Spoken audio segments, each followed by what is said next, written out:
l'ensemble des organes de la Cour, ainsi que le secrétariat de l'Assemblée des États partis au statut de Rome, de la Cour pénale internationale, pour l'invitation et les facilitations accordées pour participer à cette 21e session.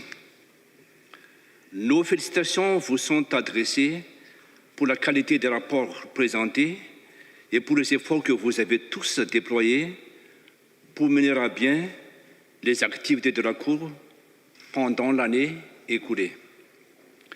Ma délégation est confiante quant à votre leadership pour nous guider vers le plein succès de nos travaux.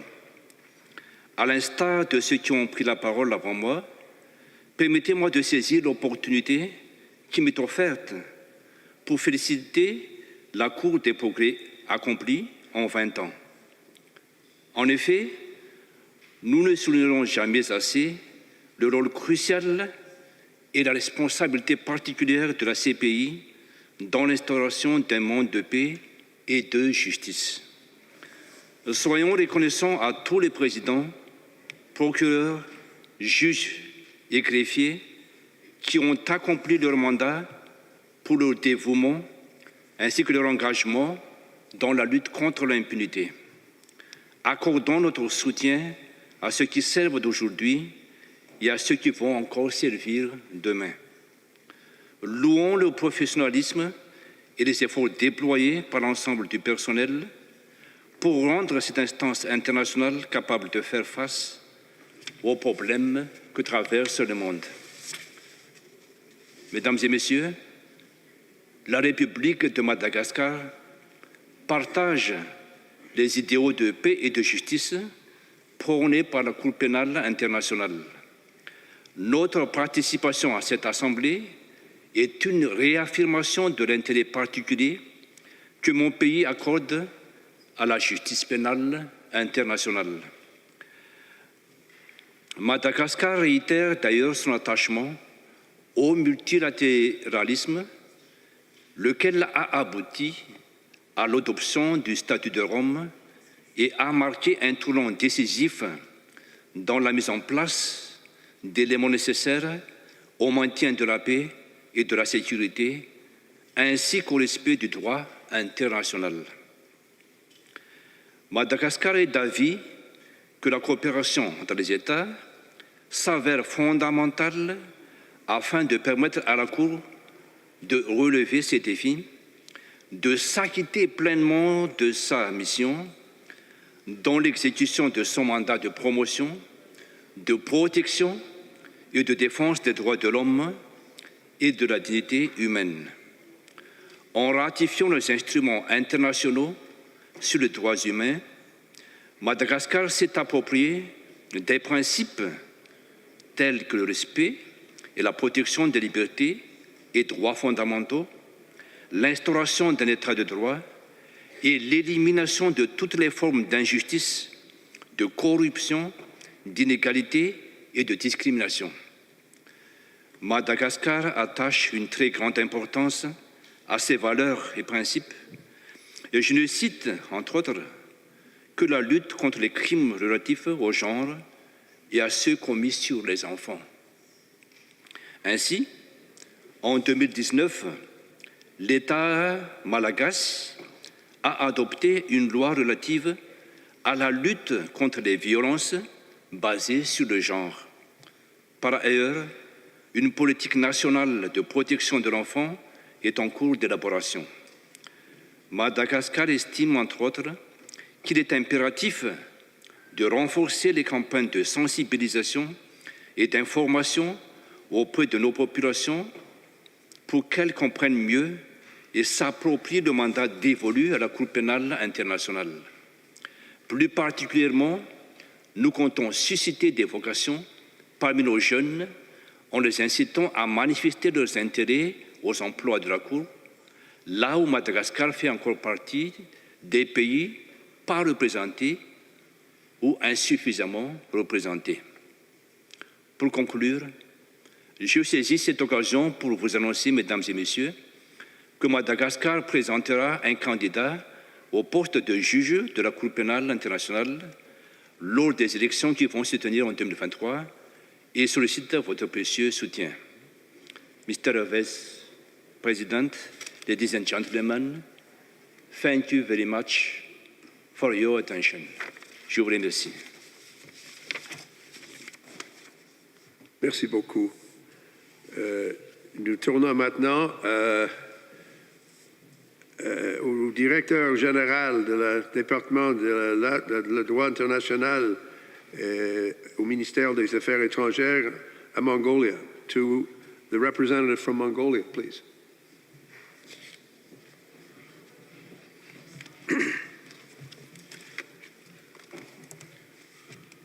Thank you, Mr. President. Your Excellencies, distinguished delegates, ladies and gentlemen. At the outset, I express my sincere gratitude to the Assembly and the Court for the hospitality and excellent preparation for the 21st Assembly of the State Parties session. My delegation commends the essential contribution made by the International Criminal Court at a global level to the promotion of the rule of law and human rights since the Rome Statute entered into force, and appreciate its commitment and efforts during the challenge we face collectively today. At the time when the rule-based international order is impending increased pressure, strengthening its criminal justice system has become even more vital. Mongolia reiterates our strong commitment for the court and its work as an independent and impartial judicial institution with universal jurisdiction to enforce accountability for the most serious crime of international concern referred to in the statute. The world we live in today is complex, uncertain, and unpredictable. The rule-based international order is facing increased challenges. The fight against impunity today is more critical than ever. We believe in the rule-based international order, and strengthening the international criminal justice system is imperative. Mongolia is firmly committed to upholding the principles and values preserved in the Rome Statute, to contribute its implementation and efforts to promote universality. In light of this, Mongolia, in cooperation with the ICC, will host a regional forum in the Asia-Pacific region in Ulaanbaatar in 2023. Mr. President, since the inception of the international criminal justice system, Mongolia has stood together with the international community in pursuit of accountability for the gravest international crimes.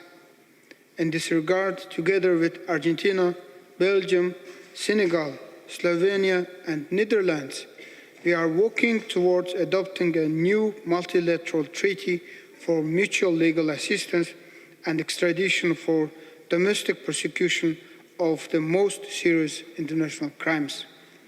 We encourage state parties to support and join the draft convention and attend the diplomatic conference to be held in Slovenia in May next year.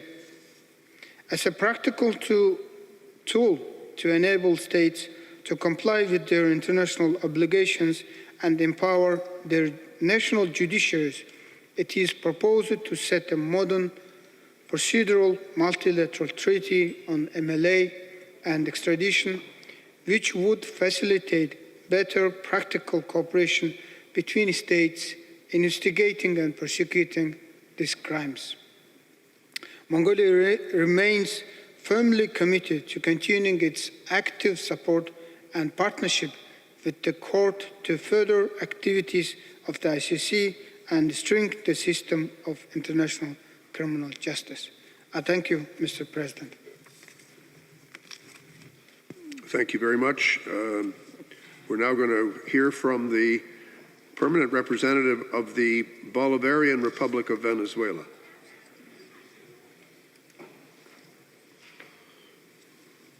Spanish. Señor Vicepresidente, Excelencias, distinguidos delegados. En nombre del pueblo de Venezuela y de nuestro presidente Nicolás Maduro Moros, saludamos la labor de la presidencia de esta Asamblea, Silvia Fernández. Saludo extensivo al presidente, secretario y fiscal de la Corte, junto a todo el equipo humano que los acompaña. Reconocemos la labor de la Secretaría de esta Asamblea de estas dos partes. Invocamos el principio de la universalidad de este mecanismo de justicia, tarea pendiente. Hemos urgido a la comunidad internacional a la plena implementación del Estatuto de Roma y rechazamos enérgicamente los acuerdos que atentan contra su espíritu, contrarios a las obligaciones contraídas por estos estados. Transparencia, imparcialidad e inclusión son principios que deben caracterizar el accionar de este mecanismo de justicia de carácter permanente. Es necesario consolidar la confianza de la comunidad internacional, garantizando una justicia sin dobles estándares. La República Bolivariana de Venezuela concede gran importancia al tema del presupuesto de la Corte en el marco de una política de crecimiento cero. En tal sentido, abogamos por un uso racional y eficiente de dichos recursos, teniendo presente la situación económica mundial que afecta a las economías nacionales. Continuamos realizando las gestiones pertinentes para honrar nuestros compromisos en esta materia y no desistiremos en la lucha contra la aplicación de las medidas coercitivas unilaterales que son contrarias a los principios de la Carta de las Naciones Unidas y del derecho internacional.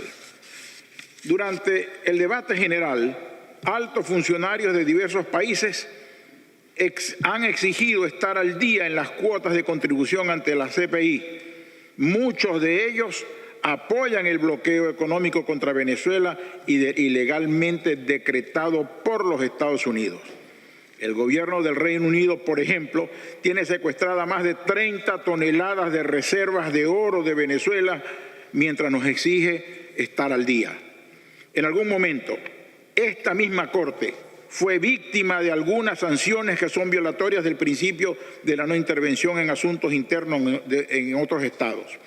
Dichas sanciones pretenden intervenir en los asuntos internos de todos los estados del mundo cuando les prohíben tener negociaciones con los estados sancionados, incluyendo, en algunos casos, organismos internacionales.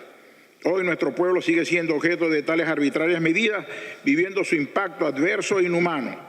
Esperamos que la investigación que conduce el fiscal con relación a dichas medidas denunciadas por Venezuela puedan determinar y establecer responsabilidades. El gobierno del presidente Nicolás Maduro sigue apostando al diálogo constructivo entre la sociedad venezolana y nos complace hacer referencia a la reanudación de la mesa de negociación en México entre representantes del gobierno y de la oposición venezolana bajo los auspicios del gobierno de Noruega. Es oportuno agradecer a Noruega y México sus esfuerzos por la paz y la reconciliación nacional. La cooperación juega un rol fundamental en beneficio de la conducción de los objetivos de la Corte. Consideramos que los intentos de politización e injerencia promovidas por algunos países deben ser objeto de rechazo toda vez que actúan en detrimento de la soberanía e independencia política del conjunto de estados, además de vulnerar los principios de objetividad, igualdad, imparcialidad y justicia de esta institución. Venezuela ha sido y seguirá siendo respetuoso del Estado de Derecho y del marco jurídico nacional, pues nuestra Constitución consagra como eje transversal la preeminencia, defensa, protección de los derechos humanos y el respeto irrestricto y progresivo a los tratados internacionales. Hemos informado a la Oficina del Fiscal y demás instancias de esta Corte que nuestros órganos de justicia actúan y actuarán en pleno ejercicio de su jurisdicción y en garantía de los derechos humanos. Reiteramos que nuestra cooperación con la Corte quede en evidencia en el memorándum de entendimiento entre Venezuela y la Fiscalía de esta Corte del 3 de noviembre de 2021 y que ha derivado en una nueva visita del señor fiscal a Venezuela en marzo de 2022, una visita a nivel técnico en octubre de 2022 y la reciente reunión entre la ciudadana vicepresidenta ejecutiva Delcy Rodríguez y el fiscal adjunto en noviembre pasado.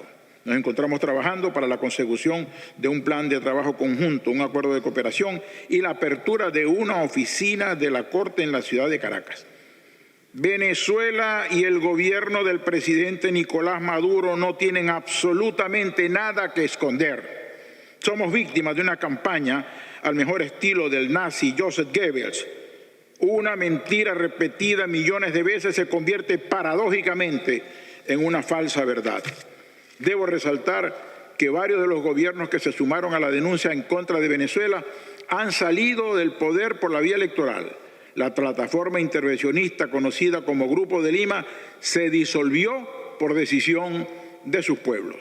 Señor vicepresidente, reiteramos que Venezuela ha honrado su compromiso de cooperar con la Fiscalía en los términos y límites previstos en nuestro marco jurídico y el Estatuto de Roma.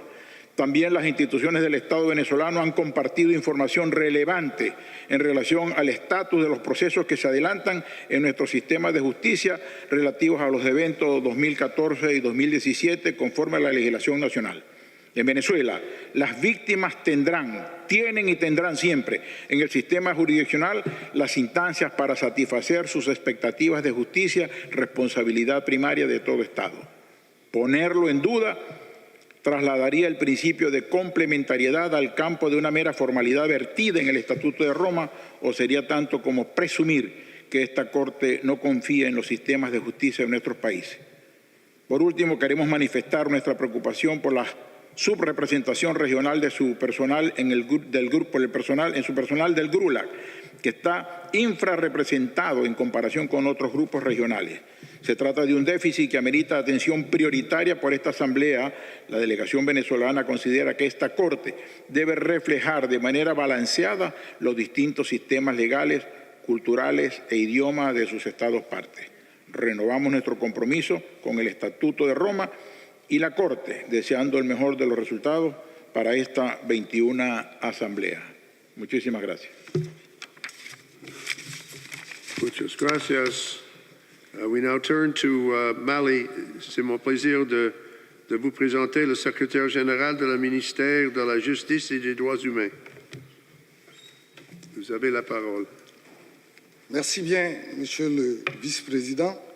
Monsieur le Vice-président de l'Assemblée des États partis au statut de Rome, Mesdames et Messieurs, au nom de la délégation malienne que j'ai l'insigne honneur de conduire à cette importante Assemblée des États partis au statut de Rome, je voudrais signifier la gratitude de notre délégation à Madame le Président de l'Assemblée et lui présenter nos vives félicitations pour la conduite des débats avec tact et professionnalisme. Nous félicitons également le vice-président et les membres du bureau et adressons notre reconnaissance au greffier sortant, M. Peter Lewis, pour le travail accompli durant son mandat à la Cour.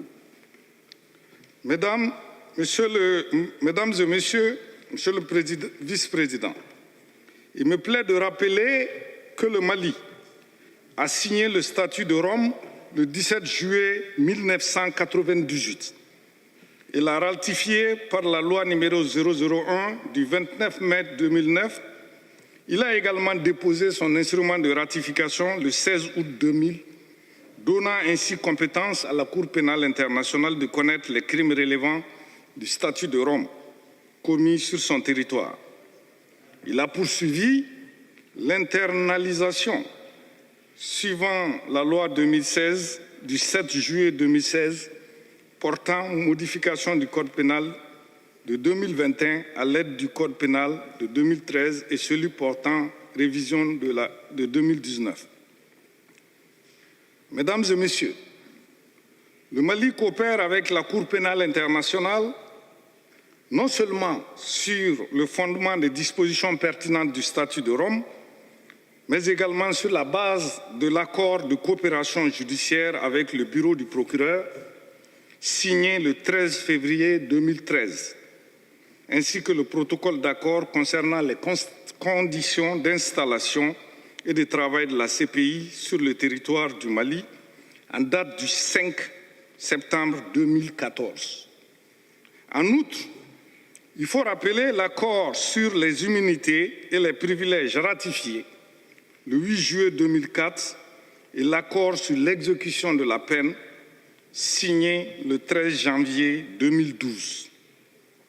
Aussi, il est procédé à l'ouverture systématique d'enquêtes chaque fois qu'il y a des violations graves des droits de l'homme, notamment consécutives à la perpétration des crimes graves par une juridiction spécialisée dénommée Pôle judiciaire spécialisé contre le terrorisme et la criminalité transnationale organisée, créée spécialement à cet effet. Mesdames et Messieurs, dans le cadre de la mise en œuvre du statut de la Cour pénale internationale, le gouvernement du Mali a, par lettre en date du 18 juillet 2012, saisi le procureur de la Cour pénale internationale pour l'ouverture d'une enquête sur les crimes internationaux commis lors de la crise de 2012 et la poursuite des responsables des dits crimes. La saisine de la CPI par le Mali était un message fort que notre pays a bien voulu adresser tant aux auteurs des crimes les plus graves qu'aux victimes de ces crimes pour leur signifier que les exactions devraient cesser immédiatement et que ces crimes n'allaient pas rester impunis. Mesdames et Messieurs, dans le cadre de la coopération, le Mali reçoit des demandes de coopération que lui adresse le bureau du procureur, le bureau de la CPI, le bureau du Fonds au profit des victimes ou les conseils des personnes poursuivies portant sur l'assistance à apporter aux missions se rendant au Mali, dans la région de Tombouctou, lieu de commission de certains crimes. Le gouvernement du Mali, à travers le gouvernorat de la région de Tombouctou, satisfait à ces demandes en mettant à disposition des locaux sécurisés pour réaliser des activités judiciaires sensibles par visioconférence, notamment l'audition des victimes ou des témoins, ou pour mener des activités d'information et de sensibilisation à l'endroit de la population. À titre d'illustration, je voudrais mentionner la facilitation des rencontres directes entre plusieurs délégations du bureau du procureur et des autorités judiciaires maliennes. Ces rencontres ont abouti à des partages d'informations sur les procédures ouvertes par les juridictions nationales contre des suspects arrêtés au nord du pays et transférés à Bamako, au niveau du pôle judiciaire spécialisé en matière de lutte contre le terrorisme et la criminalité transnationale organisée. C'est ainsi que le Mali a exécuté le mandat d'arrêt délivré le 27 mars 2018 à l'encontre de Alassane Ag Abdul Aziz Ag Mohamed Ag Mahmoud. Un autre aspect de la coopération entre les deux parties concerne la fourniture de l'assistance, de soutien logistique et de soutien sécuritaire. Durant le séjour des délégations de la CPI, le gouvernement leur apporte un soutien sécuritaire constant à ce que la mission multidimensionnelle des Nations Unies pour la stabilisation du Mali, MINUSMA, apporte un tel soutien si nécessaire. Ainsi, dans le cadre du procès en cours contre Alassane Ag Abdul Aziz Ag Mohamed Ag Mahmoud, le Mali a exécuté les demandes de coopération du conseil de l'accusé pour lui communiquer les documents nécessaires à la défense de son client, notamment les informations personnelles, celles relatives à la détention et aux procédures judiciaires suivies contre lui. En outre, le Mali a exécuté la demande d'assistance numéro OTP, j'en passe, en date du 17 juin 2022, relative à la transmission d'informations concernant 2 personnes et la demande d'assistance en date du 23 septembre 2022 relative à la transmission d'une copie de pièces de la procédure d'information ouverte contre un prévenu. De même, le Mali a fourni une assistance logistique et sécuritaire aux missions qui s'y sont rendues. Il s'agit, entre autres, d'un bureau de la CPI, notamment pour organiser une session d'information et de sensibilisation publique courant le mois de mai 2022 et des activités judiciaires sensibles, audition des témoins par visioconférence du 27 octobre 2022 au 7 novembre 2022. Du fonds au profit des victimes pour poursuivre les activités du fonds liées à la mise en œuvre de l'ordonnance des réparations ASP au 1/12 rendue par la CPI et la décision relative au profit de plan de mise en œuvre des réparations présentées par le fonds au profit des victimes. À cette occasion, la délégation a procédé au lancement officiel des mesures de réparation collective et poursuivi le dialogue avec la communauté de Tombouctou. D'autre part, le Mali a apporté 2 contributions volontaires à la Cour pénale internationale, à savoir une contribution volontaire à la Cour et une contribution au fonds au profit des victimes en vue de la prise en charge des visites familiales. Le Mali bénéficie du renforcement des capacités techniques et humanitaires, permettant ainsi à ses juridictions et autres services nationaux compétents d'enquêter, de poursuivre et de juger les auteurs d'infractions relevant du statut de Rome. Pour ce qui concerne l'exécution des décisions rendues par la Cour pénale internationale, tant sur le plan du recouvrement des amendes que celui de l'emprisonnement, il importe de signaler que le Mali vient de créer l'Agence de recouvrement et de gestion des avoirs saisis ou confisqués et qu'il a construit sur fonds propres une maison d'arrêt moderne d'une capacité de 3000 détenus. Par ailleurs, une cérémonie co-organisée par le gouvernement du Mali et le Fonds au profit des victimes s'est déroulée le 30 mars 2021 à Bamako, sous la haute présidence de son Excellence, Monsieur le Président de la Transition, chef de l'État, en présence des notabilités, des autorités politiques et administratives de Tombouctou, des représentants de familles des victimes et des hauts représentants de la CPI et de l'UNESCO. Il faut rappeler que le Fonds au profit des victimes poursuit sa seconde mission relative à l'assistance en étroite collaboration avec les autorités maliennes afin d'élargir le champ des victimes.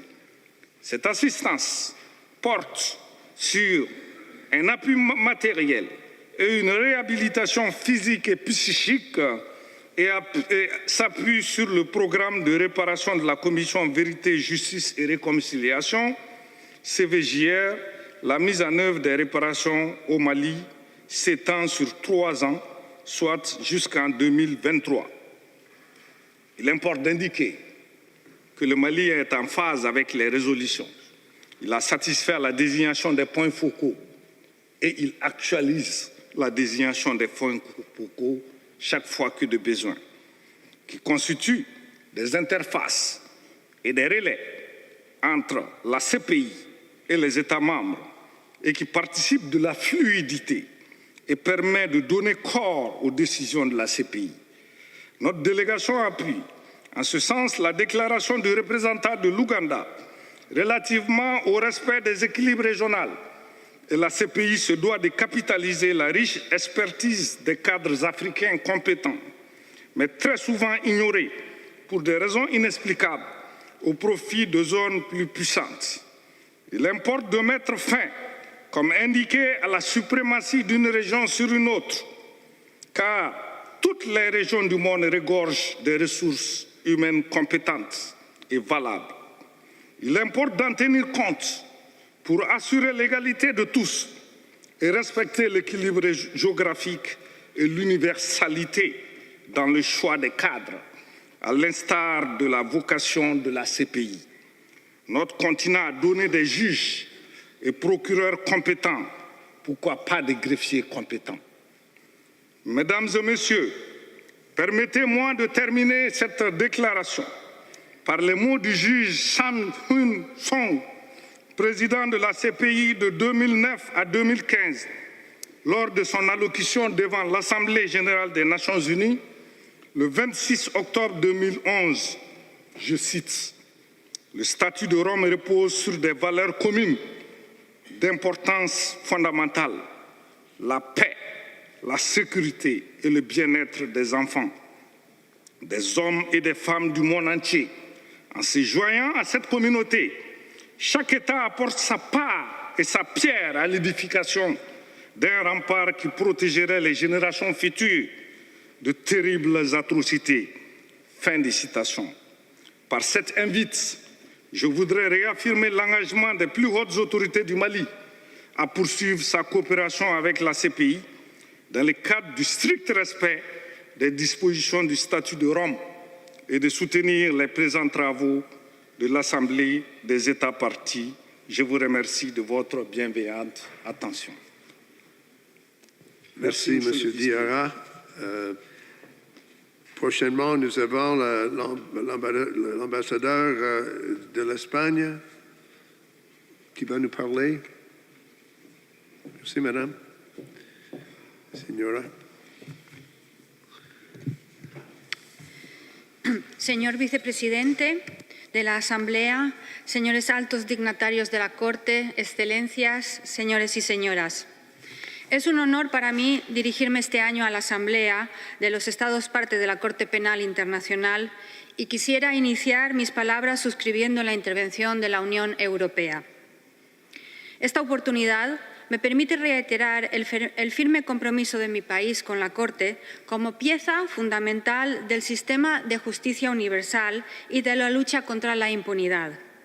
Hacemos un llamamiento a todos los Estados a firmar y ratificar el Estatuto de Roma para avanzar hacia la universalidad. En el momento en que hemos celebrado el 20 aniversario de la entrada en vigor del Estatuto de Roma y en las vísperas del 25 aniversario de su firma, la Corte se encuentra en un momento de madurez, un momento decisivo, aunque no exento de retos.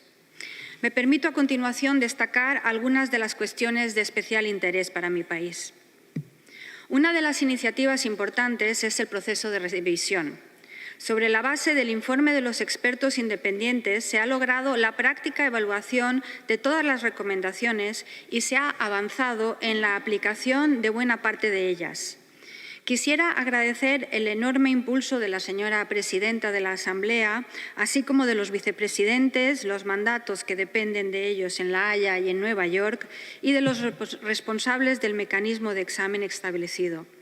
Consideramos que se está avanzando en asuntos tan importantes como la coordinación entre los órganos, la cultura de trabajo, la participación de las víctimas o los procesos de selección.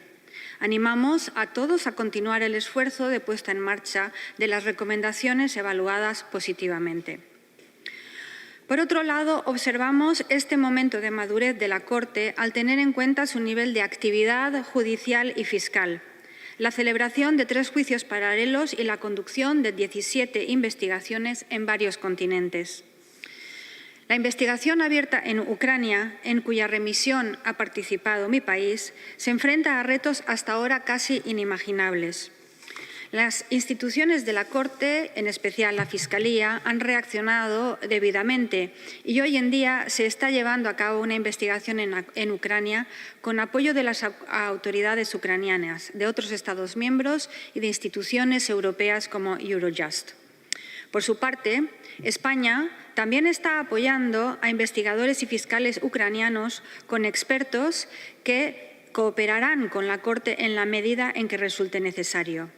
El derecho debe estar presente más que nunca. Es la hora del multilateralismo y la Corte Penal Internacional tiene un importante papel que desarrollar.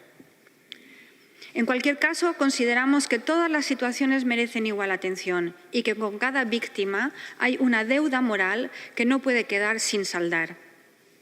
Queremos expresar nuestro especial apoyo a la Judicatura y a la Fiscalía como elementos del sistema que gira en torno a 2 ejes fundamentales, la prevención y la complementariedad.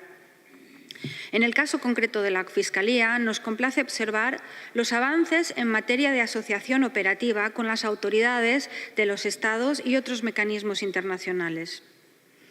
En unos días, España materializará una contribución voluntaria al Fondo Fiduciario para Tecnología Avanzada y Capacidades Especiales de la Oficina del Fiscal, con una cantidad de 540.000 euros, como ha anunciado el ministro de Asuntos Exteriores de España. Otro pilar del sistema es la cooperación, tanto la derivada del Estatuto como la voluntaria. el Consejo de Ministros de España ha aprobado la firma de un acuerdo de ejecución de penas con la Corte, cuya firma tendrá lugar en el marco de esta Asamblea. Animamos a todos los Estados a emprender este tipo de iniciativas encaminadas al apoyo práctico, necesario y efectivo a la Corte Penal Internacional. España quiere hacer una especial referencia a las víctimas. Como país con una sensibilidad hacia la restauración de la justicia, como país que tiene como eje de su política exterior dar voz y acompañar a las víctimas, seguiremos apoyando al Fondo Fiduciario para las Víctimas en su doble tarea de reparación y asistencia. Y apoyamos una mirada especial hacia las víctimas, mujeres y niños. Me complace decir que en unos días también procederemos a realizar una nueva contribución voluntaria al fondo de más de 37.000 euros adicionales a la contribución ya realizada este año. Aprovecho igualmente esta ocasión, señor vicepresidente, para agradecer a todos los representantes de la Corte, a sus equipos por su dedicación y al secretario, señor Lewis, su profesionalidad y buen hacer. Estamos convencidos de que con el mecanismo de diligencia debida aplicado y las orientaciones de la recomendación de la Asamblea, los señores jueces elegirán un nuevo secretario o secretaria en función de mérito, excelencia y máxima consideración moral de los candidatos y candidatas, y teniendo en cuenta, asimismo, la importancia que los Estados conceden a la diversidad geográfica, de género y jurídica, principios de diversidad y representatividad que son claves también para España. En suma, señor vicepresidente, España quiere expresar su compromiso con el funcionamiento eficiente de la Corte y confiamos plenamente en que las negociaciones para dotarla de presupuesto obtendrán una solución equilibrada y sostenible. Señor vicepresidente, esta Asamblea tiene ante sí, como decíamos, el presente y el futuro de la Corte. Siga contando con el apoyo sincero, responsable, constructivo de España en el objetivo que establece el Estatuto de Roma, que es que los crímenes más graves no queden sin castigo. Muchas gracias. Gracias. We turn now to Sierra Leone, the Deputy Representative to the United Nations. I'm afraid I have to say one word, and that is that Ambassador Kanu is a mainstay of our New York working group. And as you all know, he's been extremely involved personally on the expert review. And Michael has done extraordinary work on all of our behalf. So I wanted to single him out today for a shout out, if that's permitted. Ambassador Kanu, please.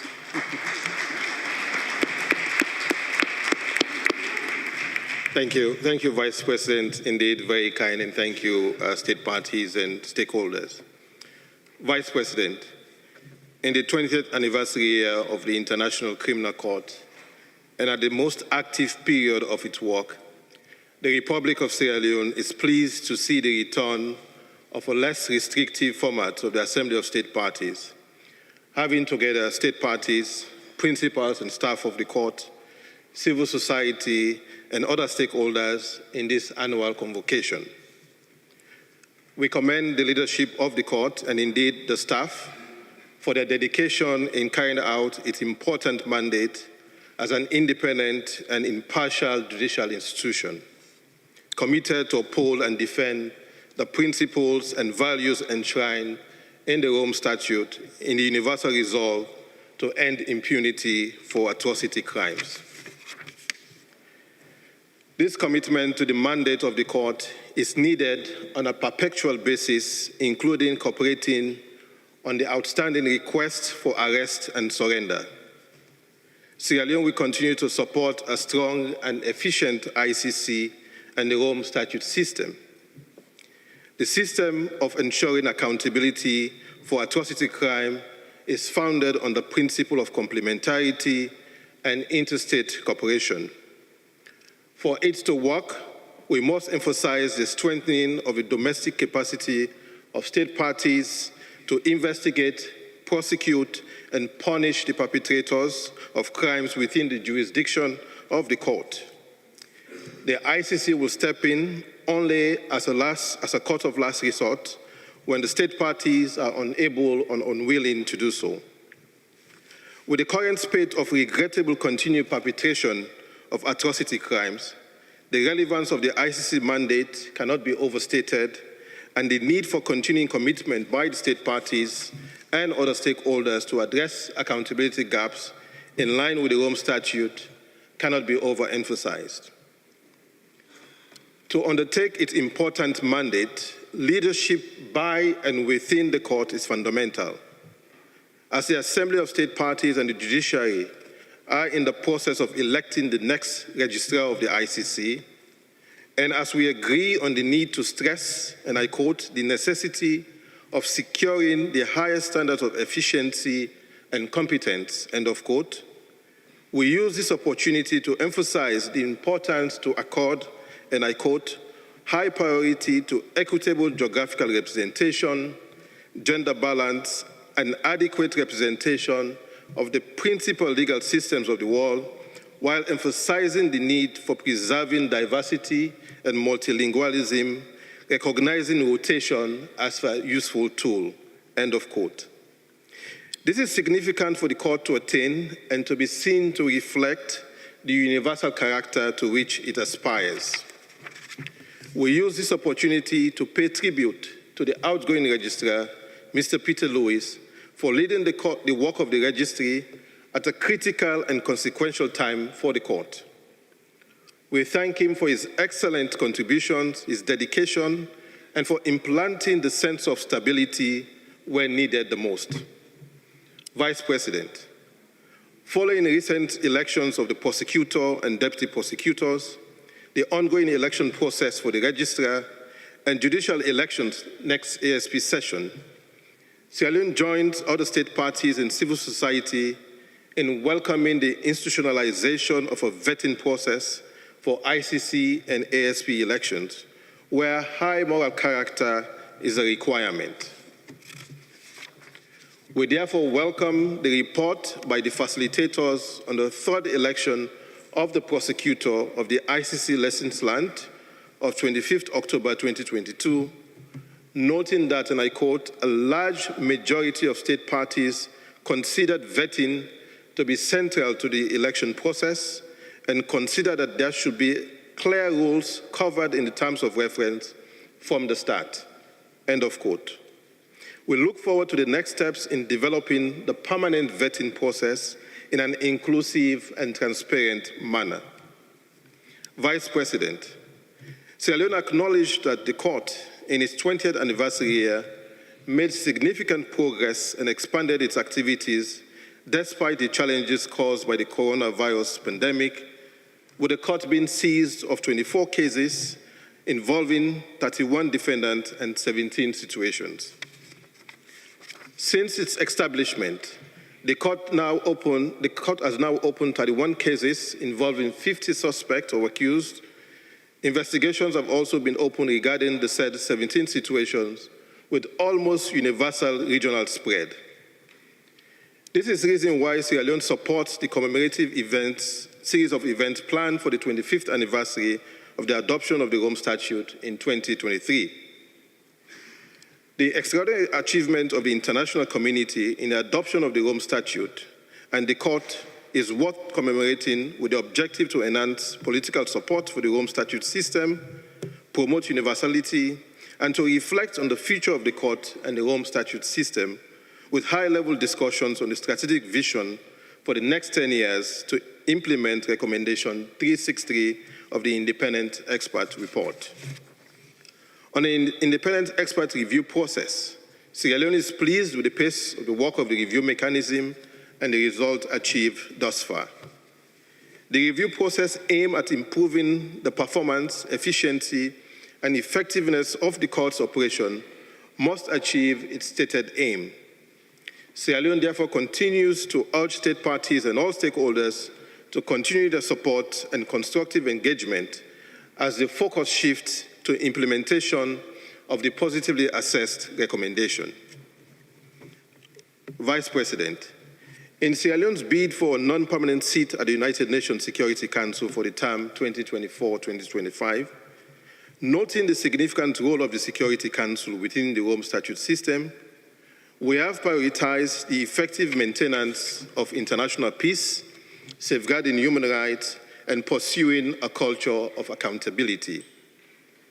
We believe that human rights protection and promotion builds confidence in democratic governance, as well as bridge societal divides by strengthening a sense of common value and shared humanity, and at the same time promote peaceful resolution of conflicts, grounded in respect for the rights and dignity of all. Our membership in the Security Council will support the work to break the culture of impunity through engagement and action to foster a culture of accountability. We therefore acknowledge the role of the Security Council within the Rome Statute system, and in this regard by the state parties to the Rome Statute serving on the Security Council.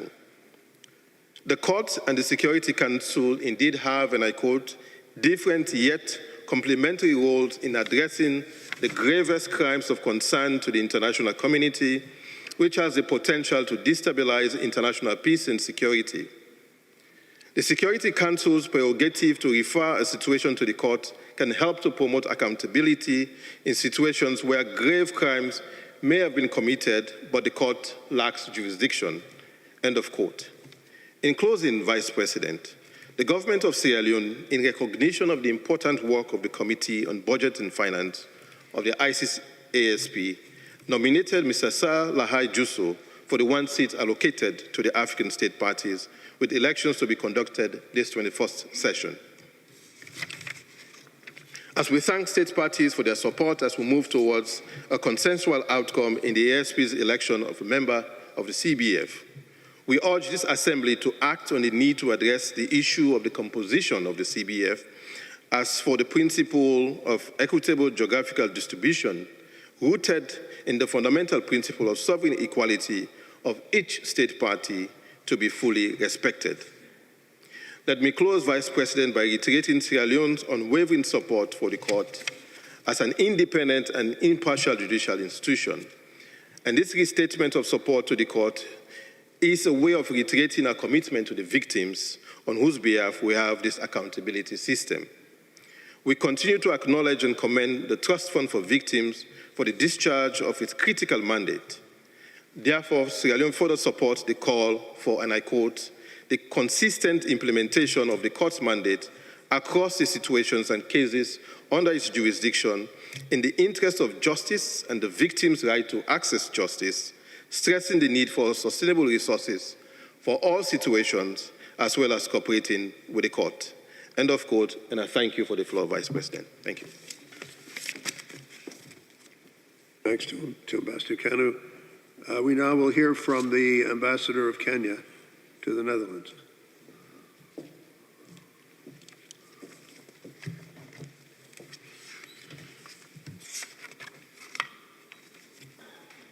Mr. Vice President, Excellencies, ladies and gentlemen, the Republic of Kenya lauds the leadership of Ms. Sylvia Fernandez de Grumendi, President of the Assembly, the Bureau, the Secretariat, and all who have worked tirelessly to ensure that the Assembly continues to fulfill its role of providing management oversight regarding the administration of the Court.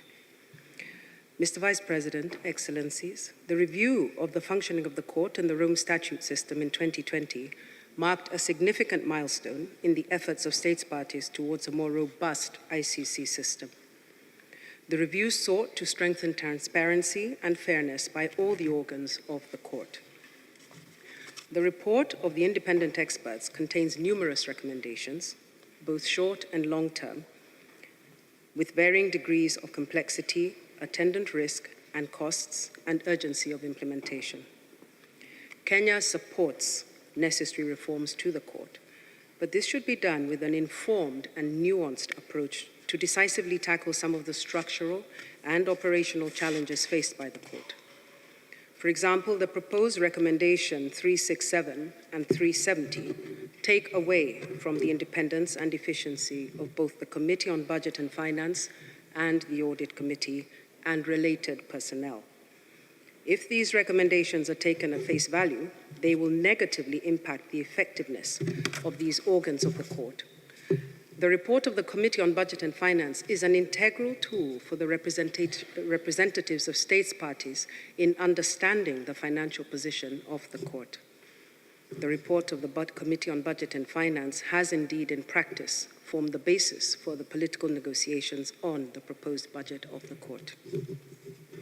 The informed and nuanced approach to implementing the recommendations of the independent experts should also extend to the recommendations on efficiency and the protection to a right to fair trial, particularly recommendation 201 on the regulations of the court to govern a no case to answer motion.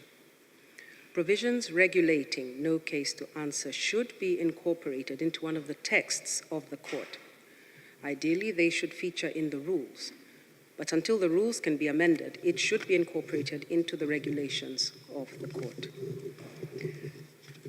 Mr. Vice Chair, Kenya will be replacing its member of the Committee on Budget and Finance, who has since been appointed ambassador to the Kingdom of the Netherlands. That would be myself. Having worked for the last 5 years and been the immediate former Vice Chair of the Committee on Budget and Finance, as well as the immediate former Chair of the Audit Committee. To complete the term that was due to end in December 2023, Kenya has conveyed as a replacement Ms. Sanyu Diana Awori. Kenya is certain that the remainder of the term will be just as impactful and urges states parties to complete the endorsement process at this ASP21. Mr. Vice President, in carrying out its mandate, the court must always be alive to the objectives set out in the preamble of the Rome Statute. Criminal jurisdiction is first and foremost the duty of every state. The court does not have the capacity to investigate and prosecute cases in the many territories where atrocious crimes are being perpetrated. It is therefore imperative that states parties, the court, and stakeholders collaborate in strengthening national and regional institutions to enable them to deal with international crimes, to ensure that there is no impunity gap. Kenya has made several strides in building its capacity to investigate and prosecute international crimes, and therefore enhance cooperation with other states and foreign entities through the enactment of legislation to facilitate the investigation and the prosecution of international crimes, witness protection, mutual legal assistance, and the recovery of assets. Kenya urges the court to live up to the requirements of the principle of complementarity as enshrined in the Rome Statute. Rather than increase its docket with cases that could be dealt with more effectively at the domestic level, the court should prioritize the creation of synergies with states for the domestic prosecution of some of these cases. Mr. Vice President, the Kenya Witness Protection Agency has ensured cooperation in carrying out measures aimed at facilitating the special protection of threatened and/or intimidated witnesses to strengthen the regional and international criminal justice system. The Witness Protection Act No. 16 of 2006 provides for the special protection of witnesses at the national, regional, and international level.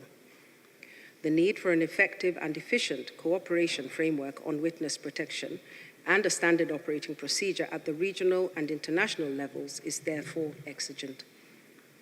The Kenya Witness Protection Agency developed draft witness protection regulations in 2022 to provide for appropriate reciprocal witness protection arrangements with an international court, tribunal, commission, institution, or organization. The government of Kenya will continue to promote the rule of law and undertake the necessary cooperation consistent with Kenya's domestic, regional, and international obligations as a state party in the protection of witnesses. Mr. Vice President, accountability is key for the legitimacy and credibility of any institution. Kenya recognizes and respects the independence of the judges of the court and of the office of the prosecutor. However, no person, organ, or institution is above reproach. It is with dismay that we note certain aspects of the annual report of the head of the Independent Oversight Mechanism, IOM, and in particular, cases received from across the court during the reporting period 1st October 2021 to 30th September 2022. Some concern allegations of harassment, including sexual harassment, and/or abuse of authority, allegations of fraud, undisclosed conflicts of interest, and one case of sexual exploitation and abuse. While there was no conclusion on the allegations of fraud that were investigated, there was at least one conclusion noting that the relevant staff member had been grossly negligent and was responsible for the loss of funds. The personnel of the court at all levels must continue to be made aware that the commission of acts of fraud and misappropriation has consequences upon both the institution and the culpable individual. Kenya would support measures to abate such conduct. The same annual report of the head of the IOM covers the evaluation of the workplace culture in the judiciary. Here, Kenya expresses deep concern with the findings of the evaluation on the existence of a perceived atmosphere of impunity and a general lack of accountability of staff, as well as underperformance. The annual report made for a startling read, and it reinforces Kenya's desire to more fully examine the management systems of the court, and particularly where there is non-compliance, poor performance and lack of delivery, or low implementation of work plans. Kenya welcomes proposals to consider expanding the capacity and resources of the IOM to enable it to investigate the conduct of elected officials and staff, including former officials. Mr. Vice President, on the back burner of all our deliberations is the perennial incremental budgetary increase proposed by the court. Kenya has diligently met its financial obligations since becoming a member of the Rome Statute and has dedicated itself to the noble cause of an international criminal justice system. However, Kenya is deeply concerned about the current budgetary proposal of the court, which is a staggering 20% growth since the last Assembly of States Parties in December 2021. The Horn of Africa is currently experiencing the greatest drought in 40 years, not to mention the brunt of the COVID-19 pandemic and the severe economic and inflationary pressures following global geopolitical events. A proposal from the court for a 20% increase in budget at this time puts states parties between a rock and a hard place. The Committee on Budget and Finance played its role in giving us a well-justified counter-proposal at 16%, but the figure remains in double digits, which is still too high. The financial demands of the court are unsustainable. Certainly, this is the time to tighten our belts and not to loosen them. And this is an opportune time for scrutiny of all activities with a view of prioritizing those activities that are critical and seminal in light of the prevailing circumstances. Cost rationalization is therefore an existential need of seminal importance. Kenya is urging the court to reorganize its priorities and cut costs in its regular budget without underfunding its critically independent subsidiary organs, such as the IOM, the Independent Oversight Mechanism. The perceived increase in the workload and activities of the court cannot and should not be the driving force for an unjustifiable increase in assessed contributions. The cost-saving measures should also not compromise the court's legal obligations to its staff and to service providers. Kenya would also caution the court against an over-reliance on voluntary contributions from states parties for non-core activities, or an open-door policy for concentrated secondments from only one regional group at the expense of geographical representation in the court. A balanced geographical representation within the court is critical for the image and the perception of its independence. Mr. Vice President, we cannot conclude without recognizing the sterling leadership exercised by the court's outgoing registrar, Mr. Peter Lewis. Mr. Lewis successfully steered the operations of the court in difficult times and remained available for consultation. We certainly wish him continued success in the future. In conclusion, the Republic of Kenya urges all delegations to engage with each other, share past experiences, and in this way build a court that will serve humanity as envisaged by by the state's parties. Thank you. I thank the ambassador from Kenya. Now ask the ambassador from Ecuador to please speak.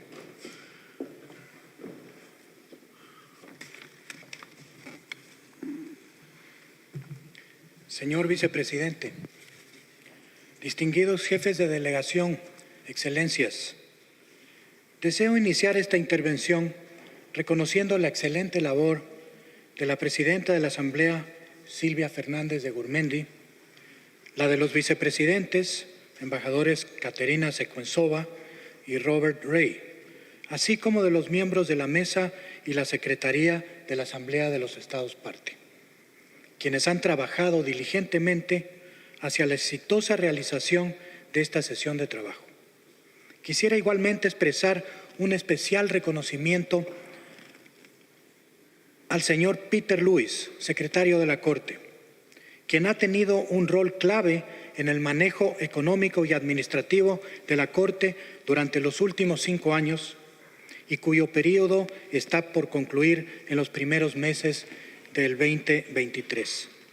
Mi delegación desea éxitos profesionales y personales en sus futuros emprendimientos.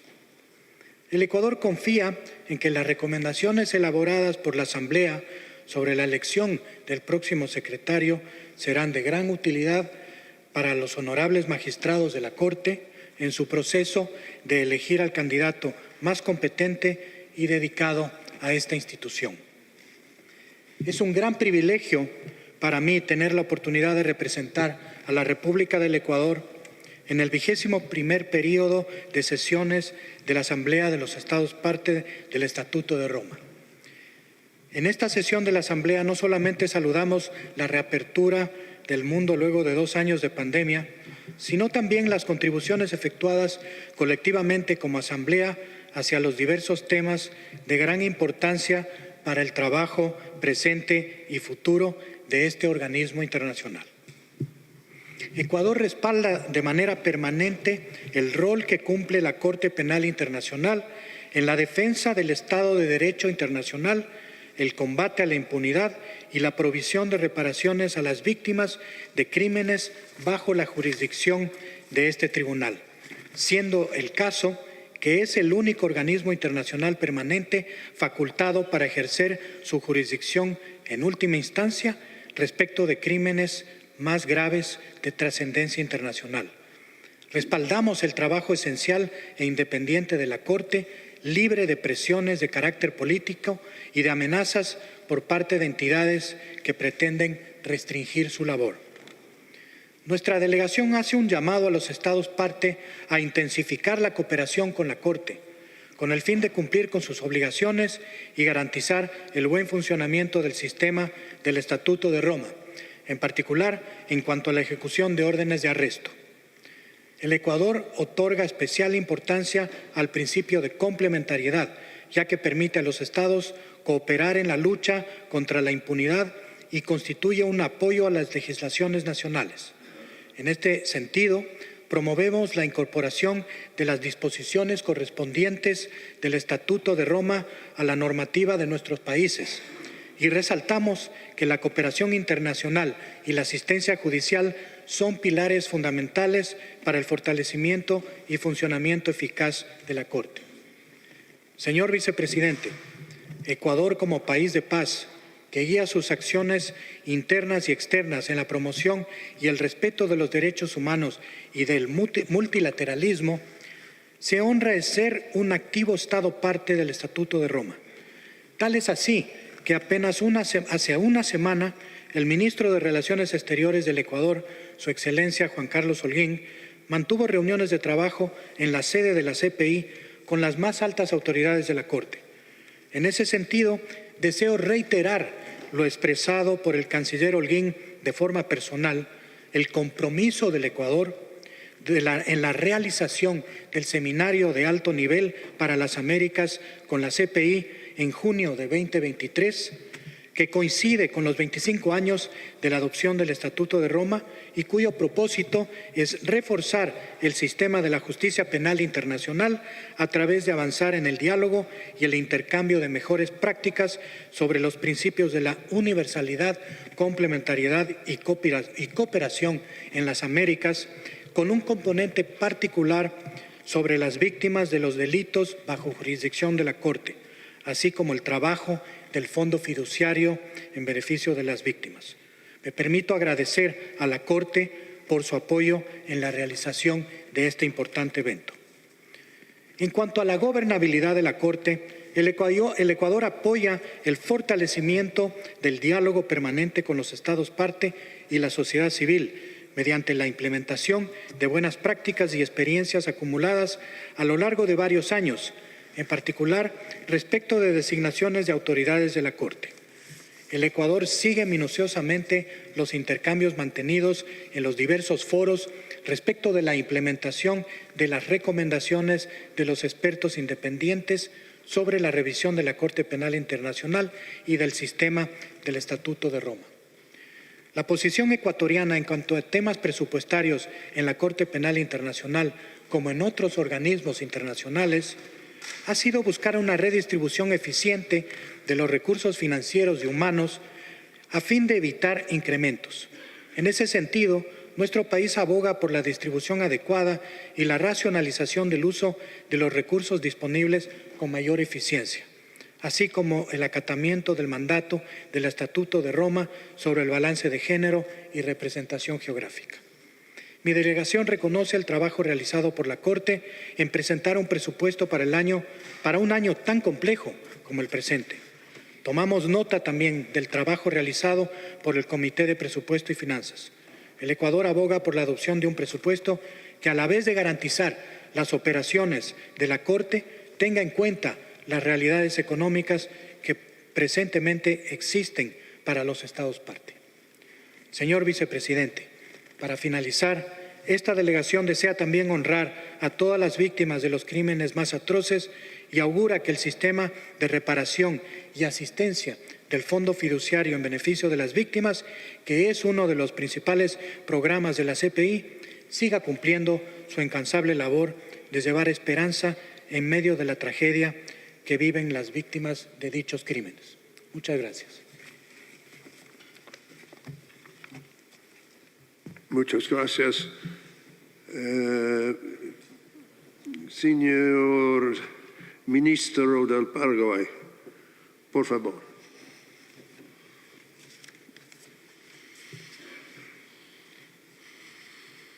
Señor Vicepresidente de la Asamblea de los Estados Parte del Estatuto de Roma, Excelencias, señoras y señores. En representación de la República del Paraguay, tengo el honor de dirigirme a esta Asamblea, que se encuentra reunida para dar curso al 21º periodo de sesiones de la Asamblea de los Estados Partes, al cumplirse 20 años de la entrada en vigor del Estatuto de Roma, donde se tratarán temas de gran importancia para los trabajos de la Corte y de la Asamblea. Saludamos el trabajo realizado por la señora Presidenta de esta Asamblea, por los vicepresidentes, por los miembros de la Mesa y la Secretaría de la Asamblea de los Estados Partes, que de manera expedita y profesional han adaptado las labores al restablecimiento de la nueva modalidad que atravesamos post-pandemia del COVID-19. Quisiera resaltar que en estos tiempos económicos difíciles, por las circunstancias que tocan vivir, el Paraguay ha hecho un gran esfuerzo presupuestario y ha cumplido con sus obligaciones en el pago de sus contribuciones a la Corte. En ese sentido, somos conscientes de las dificultades económicas que atravesamos en este periodo pospandémico, pero igualmente creemos que el presupuesto que iremos a aprobar en esta Asamblea debe ser equilibrado, justo y orientado a la racionalización de los gastos y a la creatividad en la asignación de los cada vez más escasos recursos. Deseamos destacar puntualmente las valiosas labores realizadas por el fiscal Karim Khan, quien con independencia, profesionalismo y un gran sentido del compromiso que su cargo le confiere, ha realizado importantes avances en este año en los diferentes procesos abiertos. Del mismo modo, destacamos las tareas realizadas por el secretario de la Corte Penal Internacional, Peter Lewis, y esperamos que la elección de su sucesor o sucesora consolide esta instancia tan importante. Igualmente, alentamos la elección de los miembros de la Comisión de Presupuesto y Finanzas, cuyas funciones en épocas de recesión económica serán fundamentales para los Estados partes. Señor Vicepresidente, el Paraguay reitera su confianza en el sistema que la comunidad internacional acordó en su esfuerzo de fortalecer la justicia internacional.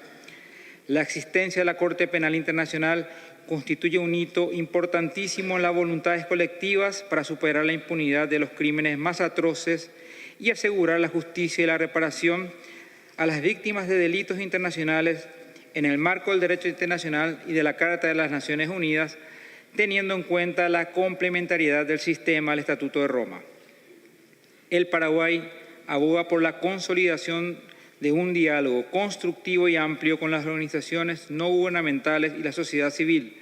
Seguro que con ello se contribuirá al fortalecimiento de la justicia internacional y de los objetivos perseguidos en el Estatuto de Roma. Finalmente, permítame decir que el mundo necesita de una Corte Penal Internacional sólida, imparcial e independiente que sea reflejo de la firme decisión de la comunidad internacional de terminar con la impunidad. Muchas gracias. Gracias. We now ask the ambassador from the Prosecutor General, of Timor-Leste to join us. Thank you.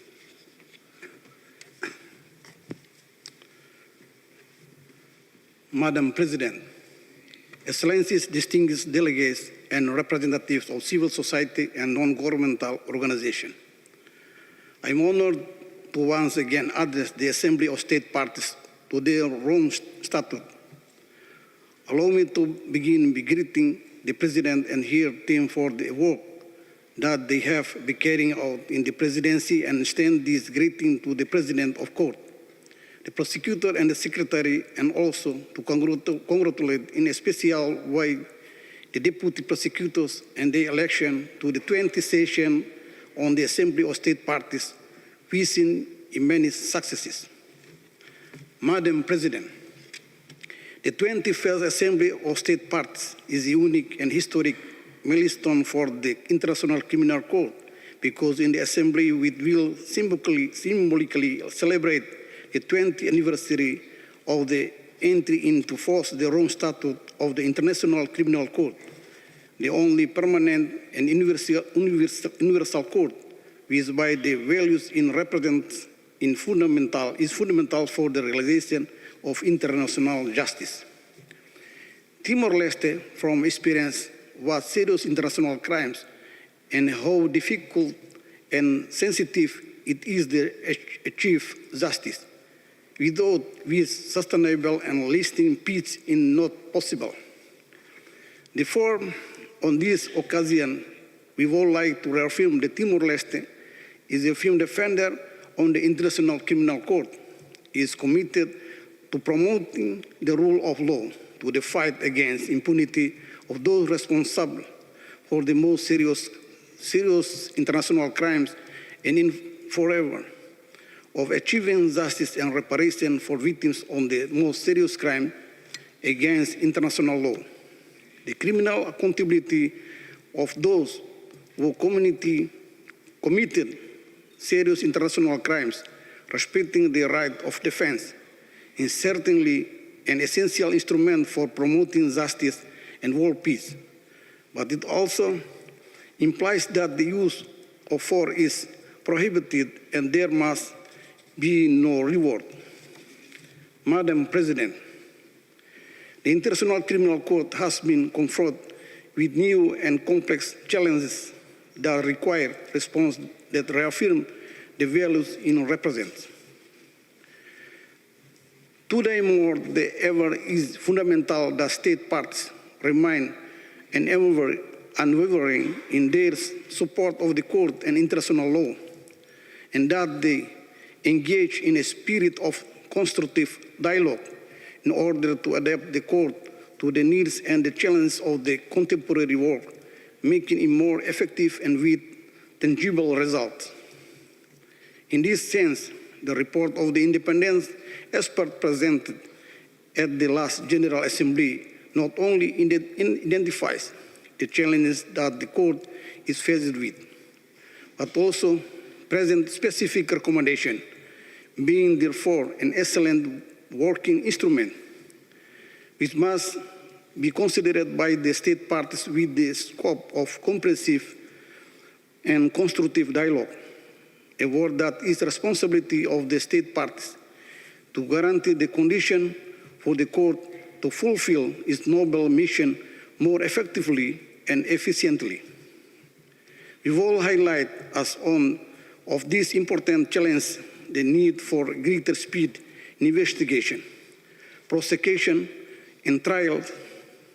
In this context, the recommendations are relevant and so deserve attention for the court and the state parties. The challenge of more states join the Rome Statute, materialism, the pillar of universality, cannot be separated from the reforms that in the independence expert report identifies and recommends, because only by creating the condition to make the court faster, more effective and efficient, and improving the cooperation with state parties and states that accept in jurisdiction will make impossible to give the court an even more credibility and thus persuade state not parties to join to the Rome Statute. Madam President and Vice President, allow me to conclude by reaffirming Timor-Leste's full willingness to cooperate closely with the court and to work with the presidency and all delegations so that we can achieve positive results, which at the same time preserve the independence and integrity of the court and make it more efficient and effective, and contribute to match the desired universalization of the Rome Statute. Thank you very much.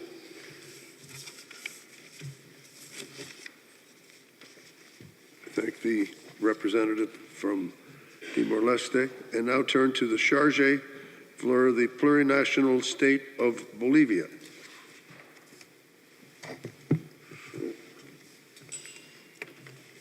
Muy buenas tardes, señor vicepresidente, señores representantes de los estados partes del Estatuto de Roma. En nombre del Estado Plurinacional de Bolivia, en ocasión de la 21 Asamblea de los Estados Partes del Estatuto de Roma de la Corte Penal Internacional, aprovecho la oportunidad para transmitir un saludo fraterno y afectuoso de parte del presidente del Estado Plurinacional de Bolivia, Luis Alberto Arce Catacora, y el deseo de la delegación boliviana para expresar su más sincera gratitud y remarcar el excelente trabajo y los buenos oficios realizados por la Corte Penal de Justicia en la organización de la Asamblea, como también los avances y resultados alcanzados en materia de justicia internacional. Estamos convencidos y convencidas que la creación de la Corte Penal Internacional ha supuesto un importante avance para la justicia internacional y la lucha contra la impunidad. No obstante, la comunidad internacional en su conjunto aún puede realizar avances significativos para fortalecer y proteger este tribunal en miras de lograr su universalidad. Algunas de estas medidas están en manos de nuestros gobiernos e implican el consentimiento de los principales instrumentos de la Corte. Otras, sin embargo, requieren una acción colectiva y consenso entre los Estados parte. El Estado Plurinacional de Bolivia, reiterando su compromiso con el derecho penal internacional, ha expresado su consentimiento a los principales instrumentos de esta materia. Queremos recordar que en Bolivia fue el Estado negociador del Estatuto de Roma y lo ratificó el 2022. Asimismo, nuestro país ha ratificado la enmienda sobre el crimen de agresión con el instrumento de ratificación depositado en diciembre del 2020. En el mismo sentido, estamos en proceso de ratificación de la enmienda del artículo 8 del Estatuto de Roma, que incorpora nuevos actos que constituyen crímenes de guerra. Además, el Estado Plurinacional de Bolivia es parte del Acuerdo sobre Privilegios e Inmunidades de la Corte Penal Internacional de septiembre del 2002, habiendo depositado el instrumento de ratificación el 2006. También es importante comunicar a esta Asamblea que los órganos ejecutivo y judicial del gobierno boliviano han cooperado con la Corte hasta la fecha y con la mejor disposición para ello cuando ha sido requerido. Estos hechos demuestran nuestro compromiso pleno e incondicional con la justicia penal internacional y sitúan a Bolivia entre los estados respetuosos del orden jurídico internacional como un país de paz. Además de este firme compromiso, hacemos votos para el funcionamiento de la Corte y sus órganos se mantengan apegados al derecho internacional y sobre todo sea respetuoso de su carácter complementario y subsidiario de las jurisdicciones nacionales, en particular en aquellas circunstancias en las que los casos o situaciones remitidos a la Corte son esencialmente políticos y no se ajustan a las normas jurídicas señaladas en la práctica judicial del tribunal. Somos conscientes de que los avances logrados pueden incrementarse, por lo que Bolivia se está trabajando en el orden jurídico interno y las normas son debatidas en varios niveles, con el mayor número de actores posible, para sentar bases sólidas para la prevención y persecución de crímenes internacionales a través de las autoridades judiciales bolivianas. Esta tarea es un reto y agradeceremos la cooperación técnica de la Corte puede ofrecernos para avanzar sobre esta noble tarea. Bolivia reconoce la importancia del adecuado soporte financiero para el programa de presupuestos de la Corte como un elemento indispensable para alcanzar los objetivos y los propósitos del Estatuto de manera plena. Respecto a este tema, esta delegación apoya la necesidad de mantener los recursos actuales de los programas. Sin embargo, en estos tiempos de incertidumbre y adversidad, Bolivia debe adoptar una política de austeridad con el objetivo de asegurar la disponibilidad efectiva de los recursos propios para confrontar los diversos retos que se le presenten, como es el caso de muchos otros estados partes. Habida cuenta de que, a su vez, la Corte Penal Internacional confronta también retos de dar una alta prioridad a la elección del próximo secretario general y otras instancias de la institucionalidad, observar los principios de representación geográfica equitativa, una adecuada representación de los principales sistemas jurídicos del mundo, así como la necesidad de preservar la diversidad, el multilingüismo y el equilibrio de género. Señor vicepresidente, concluyo mi intervención reafirmando la máxima importancia de la Corte Penal Internacional para garantizar el acceso a la justicia penal internacional. Hacemos un llamado cordial y fraterno a todos los estados para que continúen fortaleciendo la Corte mediante la ratificación de sus principales instrumentos para lograr su universalidad, así como cooperar con la Corte cuando sea necesario. La construcción de una sociedad internacional libre de impunidad requiere nuestra firme voluntad para fortalecer instituciones internacionales como la Corte Penal Internacional. Hayaya, muchas gracias. Muchas gracias. Thanks so much to all of you from the states parties. Before we continue with observer states, colleagues, I hope you will, at least one or two of you might, as well as me, appreciate a 5-minute break, very short break, help.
Secretariat of the Assembly of State Parties, ASP, to the Rome Statute for preparation of the 21st session. I would also like to take the opportunity to thank the judges, the prosecutor, the registrar, and the staff members of International Criminal Court, ICC, for their continued and dedicated efforts by taking an active approach toward the recent developments in international criminal sphere. Mr. Vice President, since the establishment of the International Criminal Court 2 decades ago, there are great hopes for upholding international judicial justice. However, the emergence of new challenges and threats to international human rights and humanitarian law demonstrates that the Rome Statute and the structure of the court shall adapt to the developments occurring in the international community. While the need for amendments seems necessary for more than ever, any change makes sense only if it will be in line with the fundamental principles such as complementarity, independence, objectivity, and non-politicization, and also general principles of international law embedded in the United Nations Charter, including the sovereign equality of states and non-intervention in internal and external affairs. The respect to these basic principles will promote the confidence of states to the court and its universality. My delegation as an observer and the signatory of the Rome Statute expressed its deep concern over endangering the independence of the court by certain states. Imposing sanctions against the ICC and senior officials of the court might serve as an instrument to deter the court from furthering its investigation regarding to the crimes committed by its nationals and allies. Unilateral sanctions have been imposed to put pressure on the independent actors in the international arena, which is absolutely a flagrant violation of international law. My delegation would like to recall that the Islamic Republic of Iran has been facing for years with bullying policies of certain states who impose heinous unilateral coercive measures even in the period of the COVID-19 pandemic aimed at its hegemonic policies. While it's demonstrated that unilateral sanctions are not in accordance with the international law and undermine multilateralism, it also violates the basic human rights of all people. In this connection, the Islamic Republic of Iran urges all the members of the ASP to strongly integrate their support to condemn any destructive action against the court as the core permanent institution in the fight against impunity. Mr. Vice President, recalling the political developments in Afghanistan in the last 2 years, the Islamic Republic of Iran remains vigilant to the activities of the court in relation to this situation. Our delegation is of the view that the Trial Chamber 2 decision on 31 October 2022 regarding the resumption of the investigation into the Afghanistan situation was inevitable. However, I would like to once again emphasize the necessity to have a comprehensive view of the crimes committed in Afghanistan and not merely limit the investigations to one party to the conflict or a specified period of time, which excludes some essential events in this situation. It is highly expected that those military forces who committed war crimes in Afghanistan should be responsible and go to justice. Regarding the situation in Palestine, the slow pace of work and political pressure to cease the investigation by certain states temper expectations that it may soon deliver justice. Under these circumstances, our delegation hopes the prosecutor commences the investigation in the situation of Palestine as well, while we appreciate the court's move stepping toward accountability for people involved in the century-long deprivation from their right to self-determination. We also expect the court to prioritizing investigation in this situation. The Islamic Republic of Iran commends the court's decision in starting to deal with these two situations despite political pressure and illegal and illegitimate sanctions on senior staff of ICC. We believe that the court should have the same courage in proceeding with the cases that it had in the beginning of the investigation. Mr. Vice President, in conclusion, the Islamic Republic of Iran is mindful of the international criminal justice. In this relation, the judiciary of Iran has had considerable activities in monitoring the developments and measures in international criminal law, particularly the issues related to ICC. These measures have been taken in context of empowering of ICC by its integrity and transparency in order to administration of international justice. No doubt that avoiding double standards is vital to the ICC to achieve global public opinions. Furthering the objectives of promoting the judicial justice, we are engaged with the topics of international criminal law, including the ICC-related issues, civil society, judicial practitioners, as well as the relevant scientific and academic centers have considerable participation, which include, but not limited to, participating in educational programs, research activities, and increasing publication in this field. I thank you, Mr. Vice President. Thank you very much. I now call on the Ambassador at Large for Global Criminal Justice from the United States of America. Thank you, Mr. Vice President. It's a pleasure to be here in The Hague with you all for the annual meeting of the ASP, and I'm honored and privileged to address you on behalf of the U.S. Observer Delegation. I want to begin by commending the Court for its achievements over the last year and for expressing my gratitude for your extraordinary dedication and the dedication of your staff.